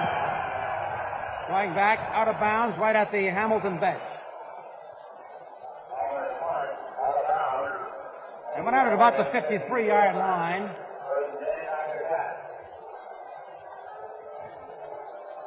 In the meeting this year, Ralph Sazio saw his club with a 20-point lead and lose the game 26-21, one of the great games of the year.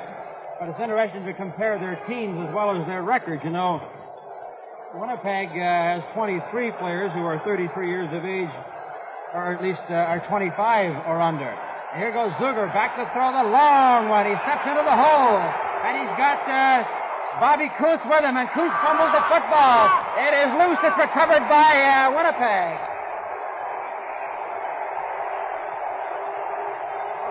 Phil Minnick. Henry Jansen coming up with it. Big break for the Winnipeg Blue Bombers here. A good play by Zuger. He's hit. He ducks and he starts running. Bobby Coots gets in the position. A good lateral, and unfortunately he batted it down and in. Jensen had a great collision. And Winnipeg, the big break, they recover that ball. Well, Hamilton has lost 3 fumbles. Winnipeg has not lost any. And Winnipeg now with 3 minutes and 18 seconds remaining in the third quarter. It is now on the 36-yard line. Kenny Plain sets in motion, gives to Art Perkins inside. Ooh, he got a shoulder right into the chin from Angelo Mosca and dropped him on the 40. And at the 12-minute mark of the third quarter, the score is Hamilton 21, Winnipeg 13. 3 minutes and 6 seconds unofficially on the big clock. 21-13, Hamilton over Winnipeg. The ball is on the 40-yard line. And we have a player, Dick Thornton, is coming into the bench, and he did not get it in time. If he doesn't get out, there'll be a penalty out there. He just hustled out the field in time.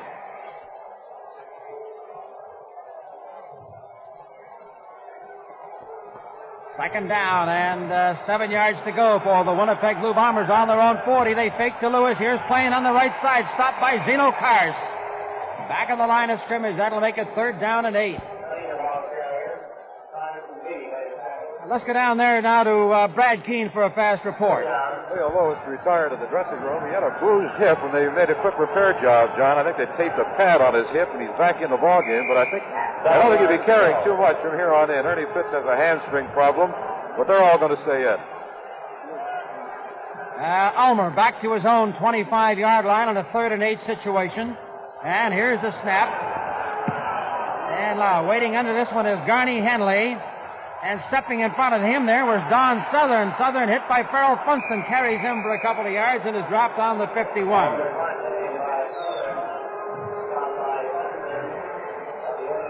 What a great football season, and it's wrapping up in great style. And what a great football sponsor we've had, too. That's the Ford of Canada team, Stuke. Well, it's been a pleasure working with them. You know, they've been the quarterback, calling the signals for these telecasts week after week. And we go with the Hamilton Tiger Cats. 2 minutes and 4 seconds to go in the third quarter. Zuger's going back to throw, and he is caught back in there, and he's dropped for a loss. Oh, he had Roger Hamlin, Norm Winton, Mariani, everybody. It's like they were drawing straws saying, he's mine, he's mine. Winnipeg in rushing has carried 37 times for 85 yards. Hamilton 21 for 108. And good coverage by the Winnipeg defense here. You can, on the play, Tommy Grant and all the other ones were well covered. Joe just didn't have time to pick anybody out. Now the Tiger Cats are 2nd down and 17 to go, and here's Zucker going back to throw again. Down to the middle here to Bethea, and he fumbled the ball. Had it and dropped it. Well, now that forces Hamilton into what would normally be a gambling situation early, with 1 minute and 18 seconds.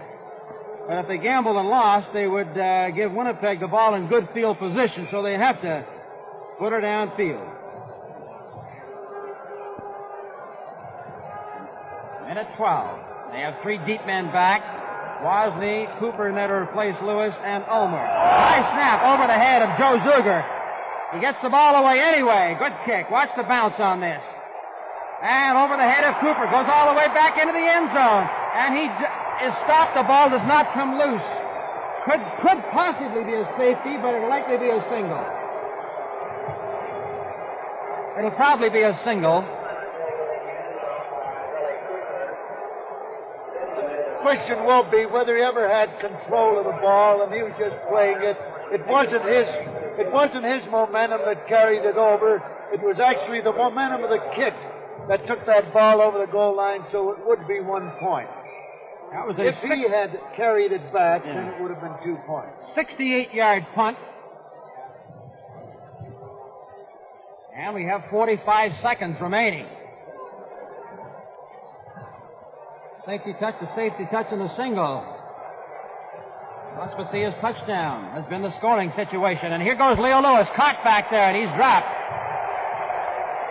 And there's a lot of little extra effort. Billy Laughlin says, look, I've got the football, Mr. Referee. And Mr. Referee says you're late. 25 seconds left. Now they'll obviously take as much time as they can on this, because if they are forced to punt, they'll want to do it on the first play of the fourth quarter, which would be with the win. But the score is now 22 for Hamilton, 13 for Winnipeg.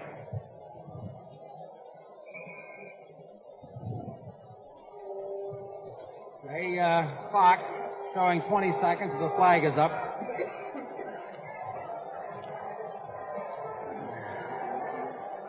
Taking a long time in that huddle.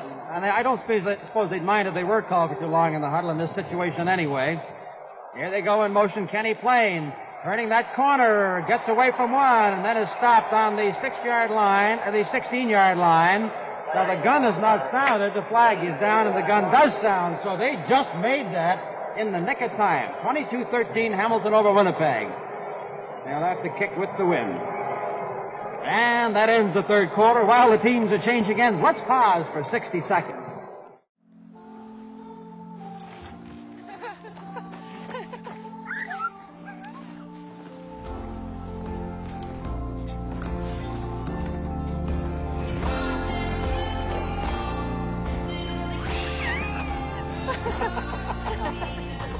Here's to the everyday things that end up being everything. Here's to all things simple, with casual clothing and footwear from Marks.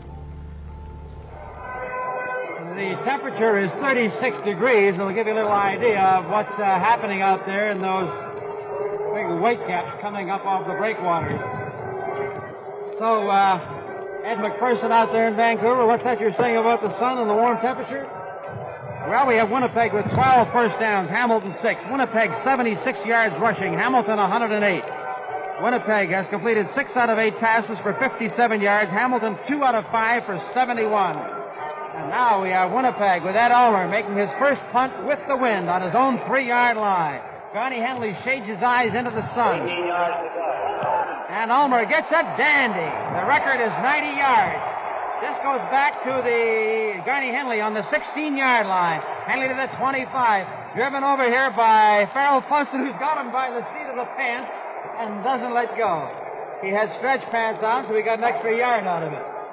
79 yards was the length of that punt.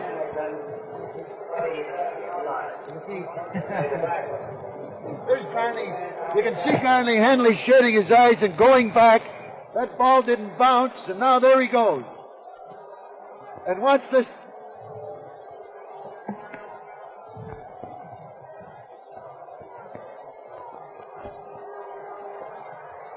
.28-yard line, and it's Hamilton with Winnipeg moving offside. It was Roger Hamlin. Frank Cosentino holds on to the football.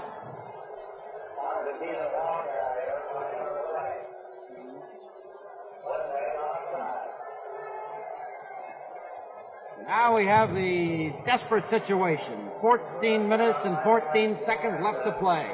Hamilton is leading Winnipeg 22-13. Winnipeg has beaten Hamilton in 5 out of their 8 Grey Cup meetings. The last time they met was in the fog, and we're not afraid to say it now. It's too late to set the jinx in. That was back in '62, of course. And here we go, first down and 5 to go on the 33-yard line. Frank Cosentino, the quarterback. He sends Bethia in motion, and the count on the other side, they fumble. Winnipeg has picked up the football. Winnipeg Blue Bombers have recovered.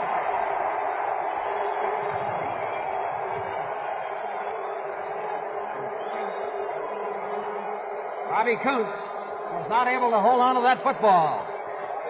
And the Winnipeg Blue Bombers take over in a very crucial spot because they are on the 33-yard line.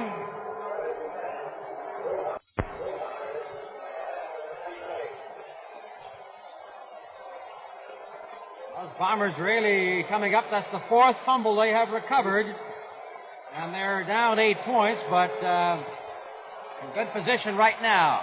Billy Cooper wide to the left. They give here to Leo Lewis. Following his blocking, he has to make the last few yards on his own, however, as he goes for 9 yards to the 24-yard line. The Lincoln Locomotive, stopped by Garney Henley. 2nd down and 1 yard to go.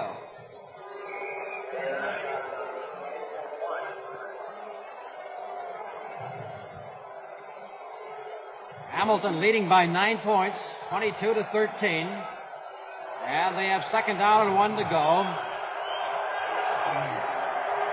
And Kenny Plain gives to Art Perkins, and he tripped over John Barrow's leg. Otherwise, he'd have had a good 4 or 5 extra. He moves into about the 22, nearly the 22-yard line. I have to wait for them on file there to get an official on it, and Perkins hurt his leg as he tripped over Barrow's leg and fell on that knee.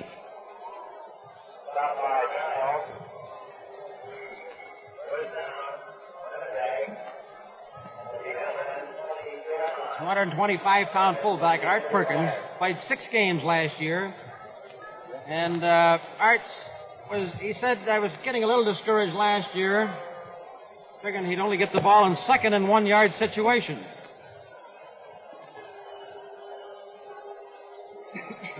On this play, watch Perkins take that ball. Watch him just see the way he just tripped over Barrow's heel. And they're working on his leg right now. That was one of those collisions that... Bud Grant a little happier when he sees that Perkins is coming off under his own steam, and Thornton will go into that backfield.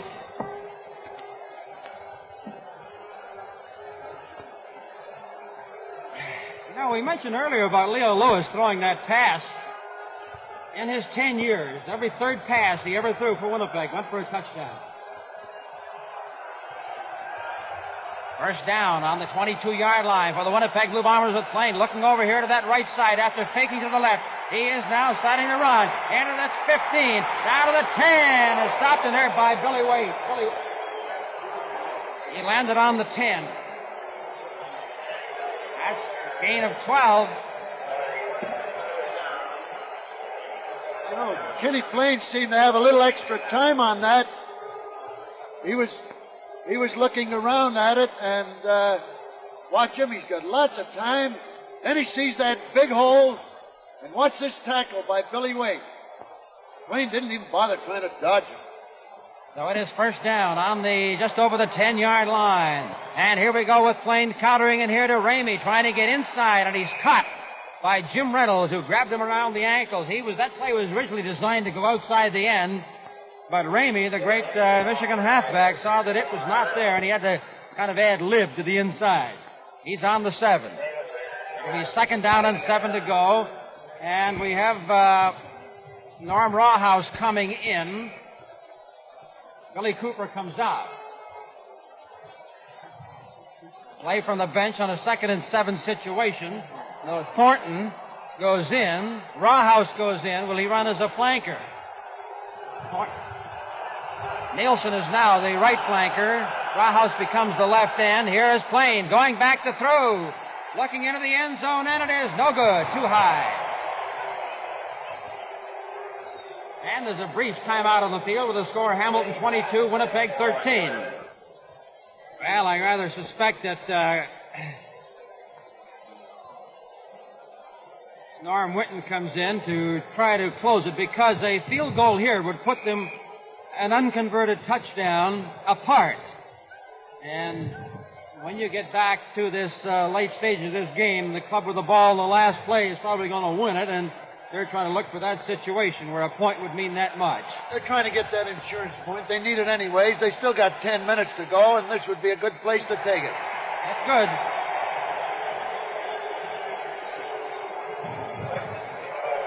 Hamilton goes ahead 22-16 now. 6 points separating. And we have 10.5 minutes to go in the ball game.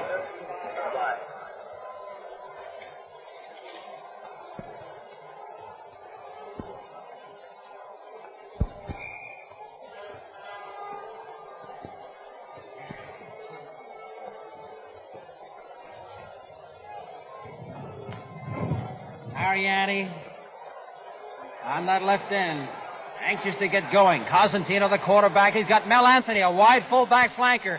And Cosentino keeps cutting back into the middle, and he's stopped on the 40 as he picks up 5. Frank Cosentino, number 11, who, in the shadow of Bernie Filoni for 5 years, now trying to battle it out with Joe Zuger for that starting job.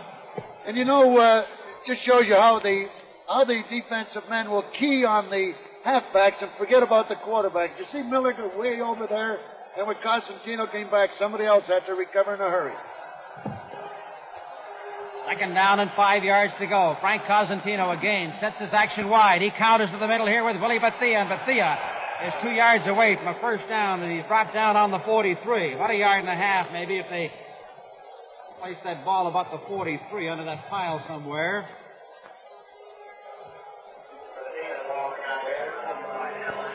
And Dick Cohey, who had 4 carries for 45 yards in the first quarter, has not had the ball since.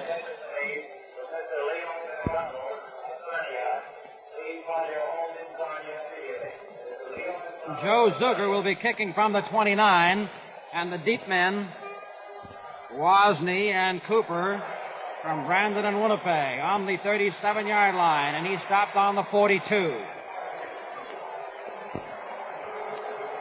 31-yard kick into the wind.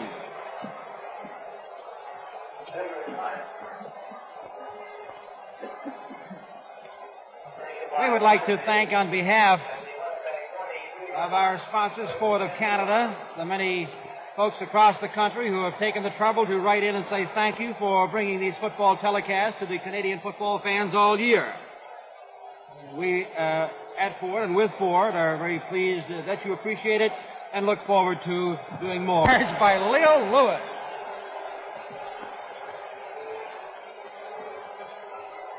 And on this one, you know, the combination of blocking and mostly, I'd have to say, great running by Leo Lewis. This Hamilton defense smelled that one. Look at him just break away, and now watch him pick up his blockers, break tackles, keep on going, and steal an extra 9 yards on that play with just driving running. Nielsen out to the left. This Kenny Plain takes that from center. Fumbles the ball. It comes loose, and Hamilton is recovered. John Barrow was in there underneath the pile.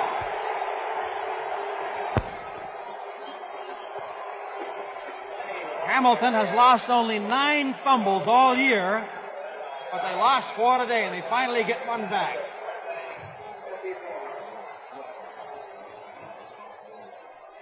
John Barrow was blitzing on that play, and the ball popped right to that spot. This guy in 9 years has been an all-star 9 times in 5 positions. Here goes Frank Cosentino in a 1st and 10 situation. He gives here to Willie Bethea. Bethea jumped off a 1 to the 40, down to the 35, 30, 25, being chased, and he is finally pushed out by Al Miller. A great play by Al Miller, because he was gone. Watch him as he comes to the sideline now, because there was nobody between he and the goal line. Watch Willie Bethea on this behind. Good blocking. 1 missed tackle. They cut it in too tight. Another great move. And now watch Miller take off, gambling that he could push him out of bounds. And it worked. 38 yards was the length of the gain, and the Steel City comes to life. The ball is on the 16-yard line. Herbie Gray has gone into the corner to replace Robson on that left side. And Cosentino sends Jerry McDougal in motion. He fakes here to Anthony, keeps the ball, cutting back in, and he is dropped on the 14-yard line. And there's a brief timeout on the field with the score Hamilton 22, Winnipeg 16. 2nd down and about 8.5 yards to go. He didn't get 2 on the play. Ball is just shy of just between the 14 and the 15s. The sun comes out again, but that hasn't chased any wind away. And here's Frank Cosentino calling that shot. He can flip it if he wants, but he's caught from the side. Mariana, the ball is loose. It's loose again, and Winnipeg goes after the ball. It's recovered by Dick Thornton. And Thornton is dropped on the 32-yard line by Stan Crisson.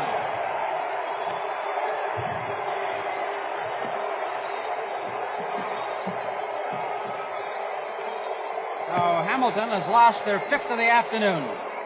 You know, on this one, Frank Cosentino seemed to have made up his mind that he was going to keep it. Now, you see that fake, and then it was knocked out of there. Jerry McDougal tried to get it, and then a great recovery by Dick Thornton, who came up from the other side of the field to get in on that play. Winnipeg is first down on the Winnipeg 33-yard line. Plain sends Lewis in motion right. Perkins goes back into block for him, and he's being chased. He's going to run. Sees the side, starts to go, and he gets away from Zeno Karst. Then Herb Patera keeps going to the 52-yard line. How about that? I'll tell you, that's that veteran quarterback, boy. He's still got those legs. Jim Reynolds came over to make the stop. That Kenny Plain looked like he was stopped, and he took off like my XL 500. Well, this is a great ending to a great football season, Johnny, and as I mentioned before, what a great sponsor. 52-yard line. It'll be first down and 10 for the Winnipeg Blue Bombers. 5 minutes and 44 seconds left to go in the ball game, and here is Leo Lewis trying to get to the outside. Caught over here on the 54-yard line, so his gain is 4 yards, and it was Dick Cohey over there. And you see Herbie Gray, number 53, trying to stay ahead of him, giving it that extra effort. He got knocked down on his knees, and he was still trying to block. Herbie Gray playing his last game of professional football in Canada. This is his 10th year. 6 times an All-Star, and a great defensive end for 8 years, an offensive guard this year and an All-Star. And he's listed as the number 2 backup man in every one of the linebacking positions. Kenny Plain goes back to throw, chased by Marty Martinello. Steps out to that right side. Now Dave Beatty chases him. He puts his head down as he goes through the 50. Tries to cut back in, but Beatty had enough of him to drive him out. There's a brief timeout on the field with the score Hamilton 22, Winnipeg 16. Will they go here? Hamilton sends in the big beef to bolster up that line. Now Winnipeg, considering if they ever gave up the ball here in a punt, Hamilton could keep it to the end, so they can't afford to do that. They've got to hang on to the ball and keep going. They're third down and a yard to go. Third down and 4 feet. They're on the Hamilton 49-yard line. Kenny Plain sets Ramey to the right. Perkins is full back, and he's going back, looking for that pass down the middle to Farrell Funston. What a call. And Plain was shaken up on the play. Hit by Nagurski. What a call. You know, that was a goal line defense in there. You got about a 10-man line. They've taken the secondaries out to beef it up so that he can't get that short yardage. And I tell you, it takes a real experienced pro and a little bit of intestinal fortitude to stand back there and pick that man for that first down. A big play. First down on the 40-yard line. And here we go with Kenny Plain. Lewis back to Ramey on the reverse. And he's hit by Karst and is driven out after a 7-yard gain. 3 minutes and 50 seconds left to go in the ball game. Hamilton 22, Winnipeg 16. Now, the last time these two teams met, they made a number of changes. And as I said, they're very close to each other in many categories. Winnipeg has 12 players left from that 62 team, and Hamilton has 13. Second down and 7 to go for the Winnipeg Blue Bombers on the Hamilton 33-yard line. Hamilton, known as a great defensive ball club, needs that great defense right now. Kenny Plain gives to Perkins, and Perkins is stopped short of a first down. But this is not a bad thing for Winnipeg because they keep pecking away and killing off time as they move to the goal line. But getting close enough to kick is no good to them. On a 3rd and 1 situation, they'll probably gamble as they did before, and they'll look to see whether Ralph Sazio will send in the big goal line stand out here on the 30-yard line, which cost them because Plain threw over them last time. 3 minutes and 8 seconds left to go. 22-16 for Hamilton.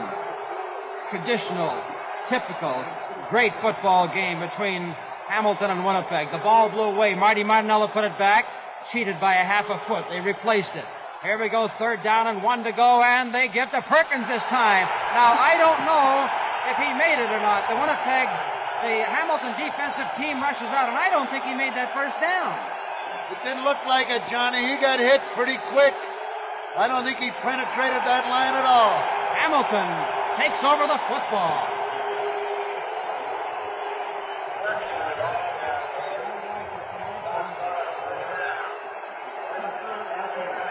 And at the 12-minute mark of the 4th quarter, the score is Hamilton 22, Winnipeg 16. The ball is on the 30-yard line. We have 2 minutes and 52 seconds now left to go. It's 22-16 for Hamilton, setting the stage for a dramatic finish in a great Grey Cup game. Joe Zuger is in at quarterback. McDougall and Anthony go in as the fullbacks. And he's taking a long time before he brings that ball out. Joe Zuger sets Tommy Grant wide to the right. They go to the middle here with Bethia, and Bethia is hit head-on in there by Norm Whitten. That gain is 2.5 yards. Big spot here because if they can't move the sticks at least once, Winnipeg is going to have a punt and have a full sequence to go. And the ball is just over the 33-yard line, so it is 2nd down and 7. And they have not thrown a pass to Grant. They've only thrown one to Patterson today, which is a strange game for Hamilton, but it's been dictated by the weather. Anthony comes out to the right. Bethia goes back inside, is knocked down at the line of scrimmage. So Hamilton will stare at that Winnipeg offense once more. And I'd like to remind everybody that we'll be going down to the dressing room. The winner's dressing room, whichever it happens to be. And I can tell you, with our cameras ready to break to go, they can't go yet because they don't know where to go. And won't know till the last play. Well, this is going to be Winnipeg's last chance, I think. And here goes Joe Zuger. It's an end-over-end ball that's going to bounce out at the 47-yard line. Well, it's not a bad move. In a spot like this, I think Joe Zuger's content to get that. 14 yards. And the Hamilton bench, everybody's up. And here's what it comes down to. That great Hamilton defense. Can they stop that Winnipeg offense that's supposed to be able to penetrate it? We all boils down to the last 2 minutes of the season. Thornton flanks out wide to the left. Here comes Perkins in motion, and Kenny Plain goes back to throw. And the rush is on by Martinello. He throws the pass for Lewis, and they reach up for it. It is no good. Don Southern almost intercepted. But as he bumped into one of his own players down there, Vino Cart. Let's take a look at this play on the isolated camera. As we pick up Leo Lewis, number 29. There he goes. And Kerr's doing a great job of staying with them, and Don Southern coming over there to get that ball. Second down and 10 to go for the Winnipeg Blue Bombers on the Hamilton 47-yard line. Thornton again wide left. Lewis goes in motion left. Plain going back to throw. The rush is on. They've got him back there. He breaks out of one. He's still trying to get that ball away. And John Barrow and Billy Ray Laughlin stop him on the 52. There's 1 minute and 14 seconds left to go. They put it on the 51-yard line. So the loss will be exactly 4 yards, making it 3rd down and 14 to go. Now Nielsen comes out. Rawhouse goes in with the play from Coach Bud Grant. Remember how that 62 game between these teams finished up 28-27, finishing the next day? This is 22-16. 59 seconds left to go in the ball game. Thornton is out to the left. If they ever made a great pass, they better have it now. Here goes Plain. Back to throw again. He throws down the middle. Lewis cannot hold on to the ball. They lose the ball. And Hamilton takes over. And Kenny Plain. And Zeno Kurz came out of nowhere there to just stick out a hand and tip that out of Leo Lewis's hands. And I tell you, John, get over there just in time. And all the fast patterns say that's no place for him to be in the middle of the line. He's supposed to be outside covering. 22-13 it was at 3 quarters.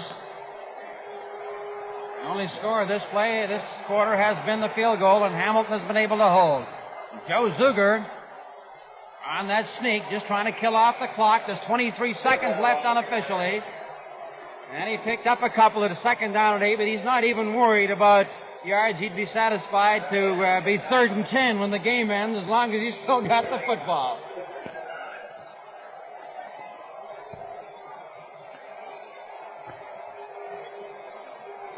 And the 33,000 fans had not budged. They are now with 11 seconds left to go in the ball game, and he's taking a full time. As referee Ray Boucher has 11 seconds left in his career. Now 4 seconds. And we have Winnipeg offside. Joe Zuger holds the ball. And that could about end it. It does. The game is over. The gun's down.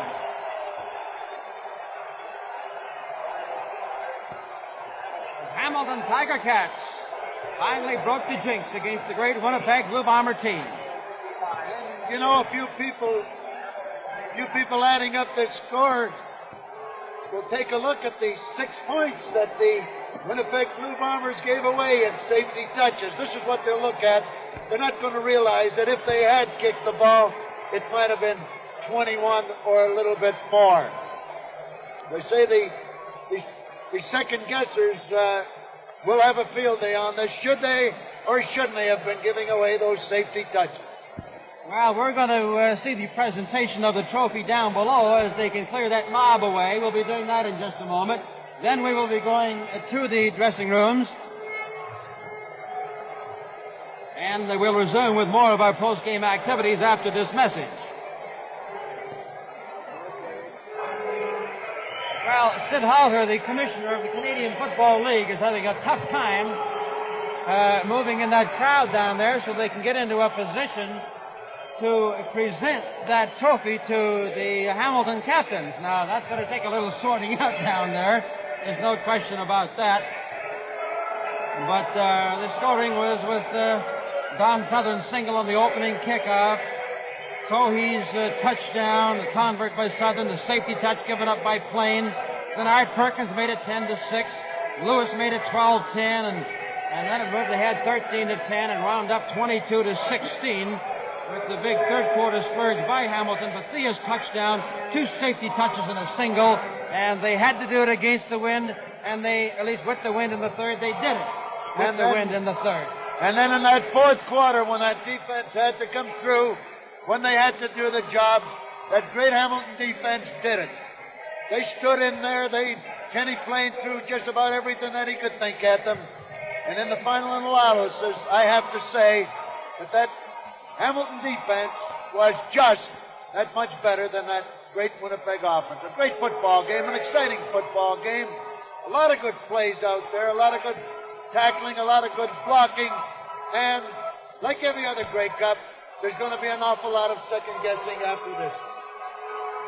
So Ralph Sazio, who had 2 cracks at it as a head coach, unable to do it against this Winnipeg club, has now finally done it. So in his 3rd straight year, he's finally come through with one of the things that you really want in life, and that's the championship. And that was Sid Halter trying to work his way through there again. One of the toughest battles of the day is the one where they try to keep the goalposts from going down at the end, and Toronto's finest is still trying to protect those valiantly. But I think they're trying to remind the fans that those are steel posts. They don't come down like the wooden ones, and they're trying to save them a lot of time and trouble.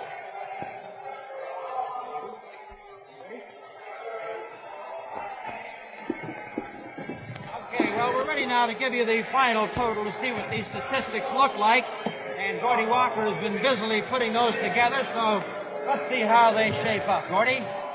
Well, it's been quite a last half there, John, but Winnipeg Blue Bombers had a big edge in first down, 17-7 against Hamilton.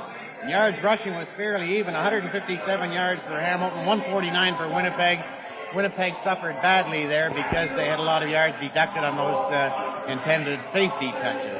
Pass attempts, Hamilton completed only 2 out of 5, but they went for 71 yards. One was that 69-yard touchdown play. Winnipeg 7 out of 12 for 66 yards. 1 pass intercepted, and that was by Hamilton. In fumbles, Hamilton fumbled 5 times and lost every one of them, which is almost some kind of a record for them. Winnipeg fumbled once and lost once. And penalties, Hamilton 5 for 40 yards, Winnipeg 3 for 15 yards. In the punting department, very poor punting because of the wind. Hamilton attempted 8 punts for a 32.7 yard average, Winnipeg 9 for 24.7. The only 2 field goals attempted were by Winnipeg. Norm Winton completed 1, hit the goal. Story, now Johnny. Well, Gordy, I didn't see your game comparison at the beginning because I was downstairs, but I don't know if you can reflect just for a second or two on what these 2 records over the season might have looked like when you come to the final in their big meeting. Well, it looked pretty good. Winnipeg had an edge all the way down the line, and Hamilton had a slight edge in yardage on passing, but on the yardage completed, Winnipeg had the edge, which they did during the season. All the way down pretty well, it reflected the season's average per game for both teams. Winnipeg was supposed to have the advantage in offense, which they did statistically. Hamilton was supposed to win it defensively, which they did. So really, that scoreboard is what tells you the story. That's it. Well, don't give the statistics some credit, John. Okay, Gordy, thanks very much for working, and thanks very much for working this all year. Nice job. Thanks, Johnny. Okay, well, we'll go back. We're getting ready to go downstairs, and we'll be down here. The boys are getting ready over there. So while they're getting set, I just want to remind you we're going to resume with more of the post-game activities from the dressing room after this message. Well, we're down in the Hamilton dressing room where, as per usual, pandemonium is supreme. We have the commissioner of the Canadian Football League, Mr. Sid Halter, is going to make the presentation of the Grey Cup. Sid? Ready? Yes, sir. President Pat Mahoney and I are very pleased to present to you this historic trophy, emblematic of the Championship of Canada. And my congratulations for an excellent game. Thank you. Thank you. Thank you very much, Mr. Holland. Thank you. John, very good. Wonderful. Okay, John. Here's Pat Mahoney, the president of the Canadian Football League. Pat? Congratulations, John. Marvelous game. Caps off a wonderful season. One of the most exciting Grey Cup games in history, and I guess one of the most unusual. It sure has to be. Thank you. Thanks, Pat. Ralph Sazio, my congratulations Thank to you very much. It was quite a victory for our club. Head coach of the Hamilton Tiger Cats for 3 years. You've been in the Grey Cup 3 years, and you won it twice. That's pretty not bad. Well, this game, Ralph, today, this win was quite a factor. Yes, no doubt about it. We knew this from the start, and it was just a matter of juggling around and trying to come up with the right formula with it. That's all. It throws all your plans right out of the window. Right out the window. Yeah. You more or less have to play it by ear all the way through. That's right. And there were just a number of ups and downs and situations, and I guess your emotions just went from one end to the other. It sure was. Throughout the course of the game. Were there any particular points, Ralph, in the game that you thought Well, I thought we fumbled too doggone much. Otherwise, apart from that, overall, I thought we played well. That defense was great. All right, Ralph. Fine. Thank you very much, and again, congratulations to you. Fred Scambatti is in here somewhere. Of course, he's got 6'2" of John Barrow in front of him. Fred, are you all set? Well, John Barrow, I just want to get a reaction from him.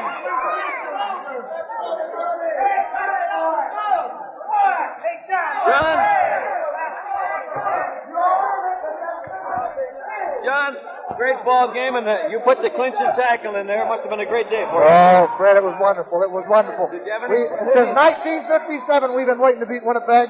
Well, John, it's been a long time. Any frightening moments out there with those fumbles? They were all frightening. It was a tremendous game. I think the Winnipeg Ball Club played excellent football. We were very fortunate to get a few, couple of interceptions, a few fumbles, and it certainly made a big difference. John, it seemed to me that line play out there, this was the knocking part of the ball game. It was interesting. It was certainly interesting, Fred. Farrell, you got a long time to rest up for the summer. It's going to be nice. Thank you, Fred. Zeno Carr, Zeno, this is the outstanding Canadian of the year. Zeno Carr, how is it? Well, it's just great, just great. I've lost my voice. I've been hollering so much. Fred, I want you to do me a favor. I want to say hello to my kids at home. I want to wish my father a happy birthday and my nephew Richard a happy birthday. Couldn't have happened at a better time. Listen, it's perfect time. It was just great, just great. Thanks, Fred. Good man. Brad or Ken Newman? Okay, let's get Henry here. Come on, Garney. Come on in here. Face the camera. Very good. How do you feel, Garney? Oh, just tremendous. I thought we were going to have a tremendous ball game, just like we did. I figured our offense would score a little bit more, but believe me, we had a tremendous ball team, and it's just got to be the greatest. Tell me, were you happier this year than you were in '63?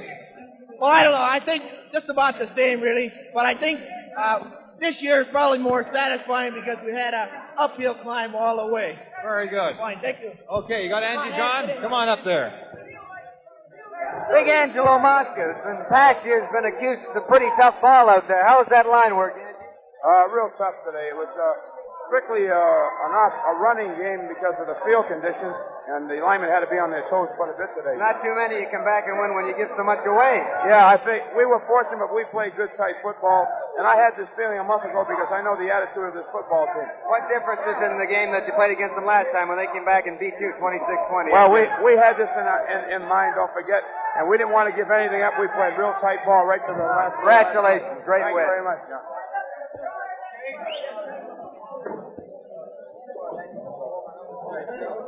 Okay, sorry, Brad. Got Dick Cohey here. Congratulations, Thank you, Dick. Ken. I can remember about a year ago or so you were traded. You've been in a couple of Grey Cup Yes, finals this since is then. so. This is so, Ken. Are you happy with the game today? Very happy, very happy. That first touchdown run of yours must have been one of your big thrills. It was.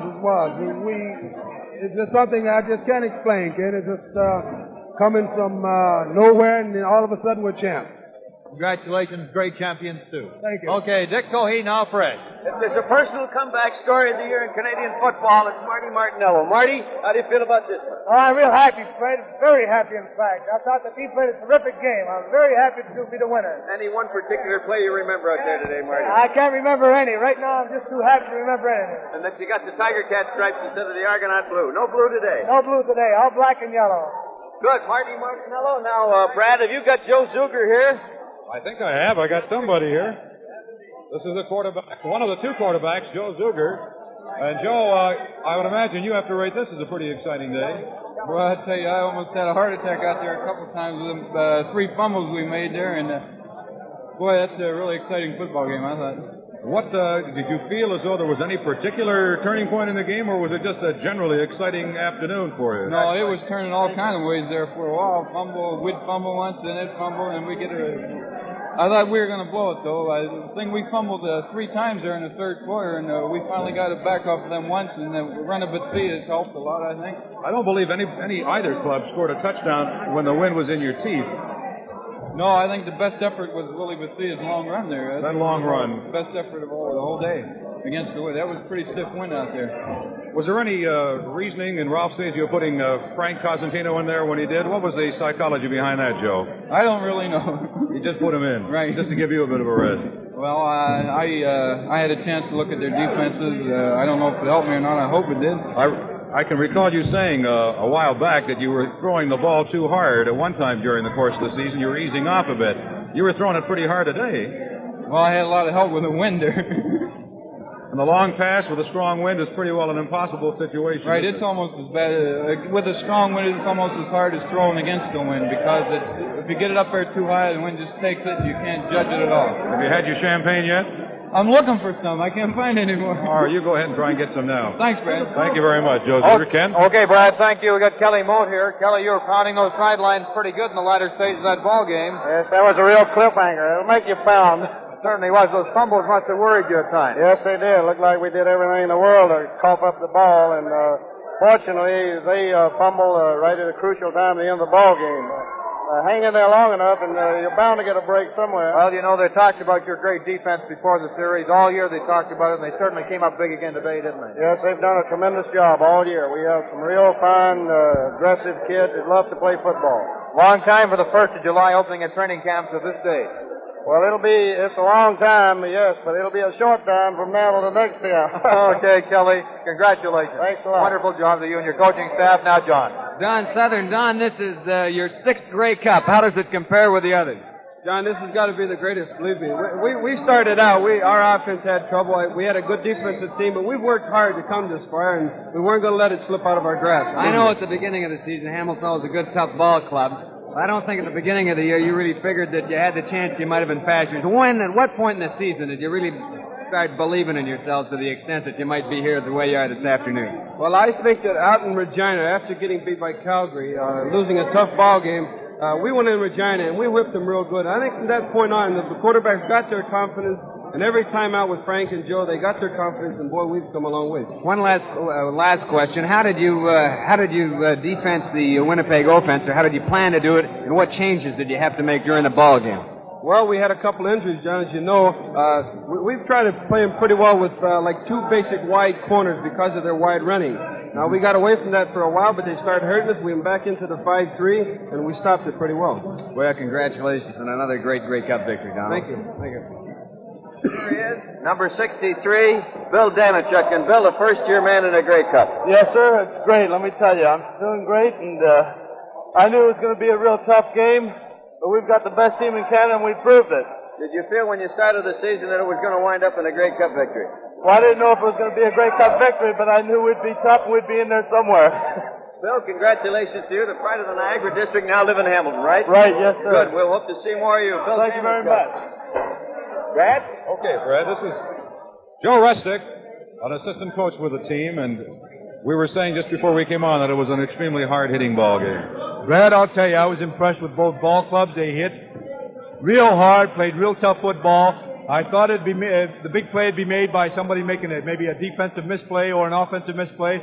It looked like we were going to throw the ball game away at the end, but our defense held up. we won it. We're very fortunate. This is the type of a day where all planning and your whole week and 2 weeks of thinking about what you're going to do today just went out the window because of the weather. Brad, it all culminated here. We did a lot of planning. We had to adjust some both before the ball game and at the second half. And, of course, you can't just open up and start throwing the ball long because the ball takes off for you. You have to throw more short and try to run the ball in there. Would you say that Winnipeg waited a shade too long before making their big move? I think their big strategy was to concede those early points to us I'm talking about early in that second, third period, and then they felt that their offense would give them one score the last period, which could have worked out real well for them right at the end. But they didn't make the big play. Our defense was just a little too much. All right, Joe, thank you very much. Thank you, Brad. Enjoy it. Right, Joe Restic, and now it's back to Ken. Thank you very much, Brad. We've got Frank Cosentino with us. Frank, congratulations. Thanks very much, Ken.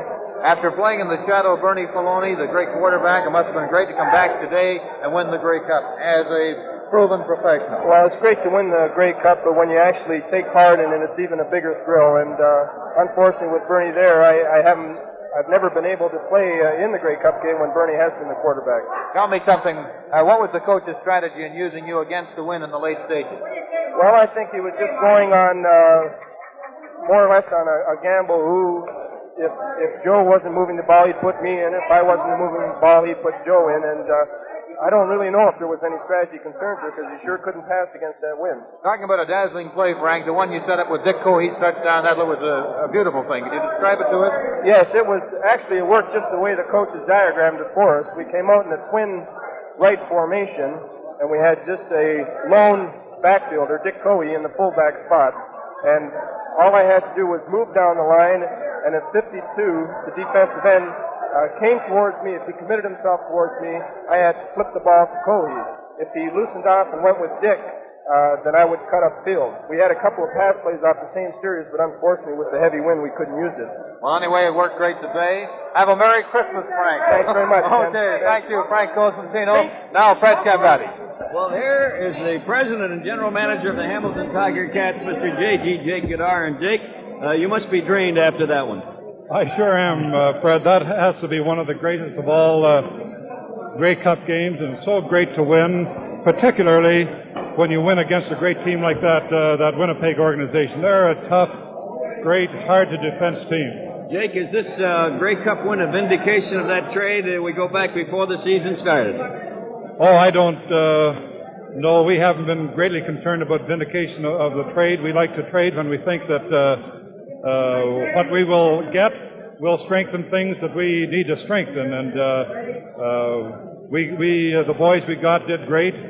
We gave up a lot in our great quarterback, Bernie. I think it worked out the way we hoped it would. When you win, it certainly worked out. Was there any one particular ball player out there that caught your eye for Hamilton today, Jake? Gosh, I don't think I could single out one, Fred, to tell the truth. One of the great things about this team is that they have played as a unit all year. They've wanted to go beyond what their individual responsibilities are in some case to help the other guy. They've just been a great one-unit operation. Jake, when they needed it today, they had it. And certainly, sir, congratulations to you, the executive, and the ball club, the coaching staff. Appreciate it very much, Fred. Jake Goddard. Now, let us look around. Who haven't we had on here? John Esau. Well, here's a fellow we haven't seen, and here's Bud Grant. Bud, a tough one. A wonderful ball game by your club, though.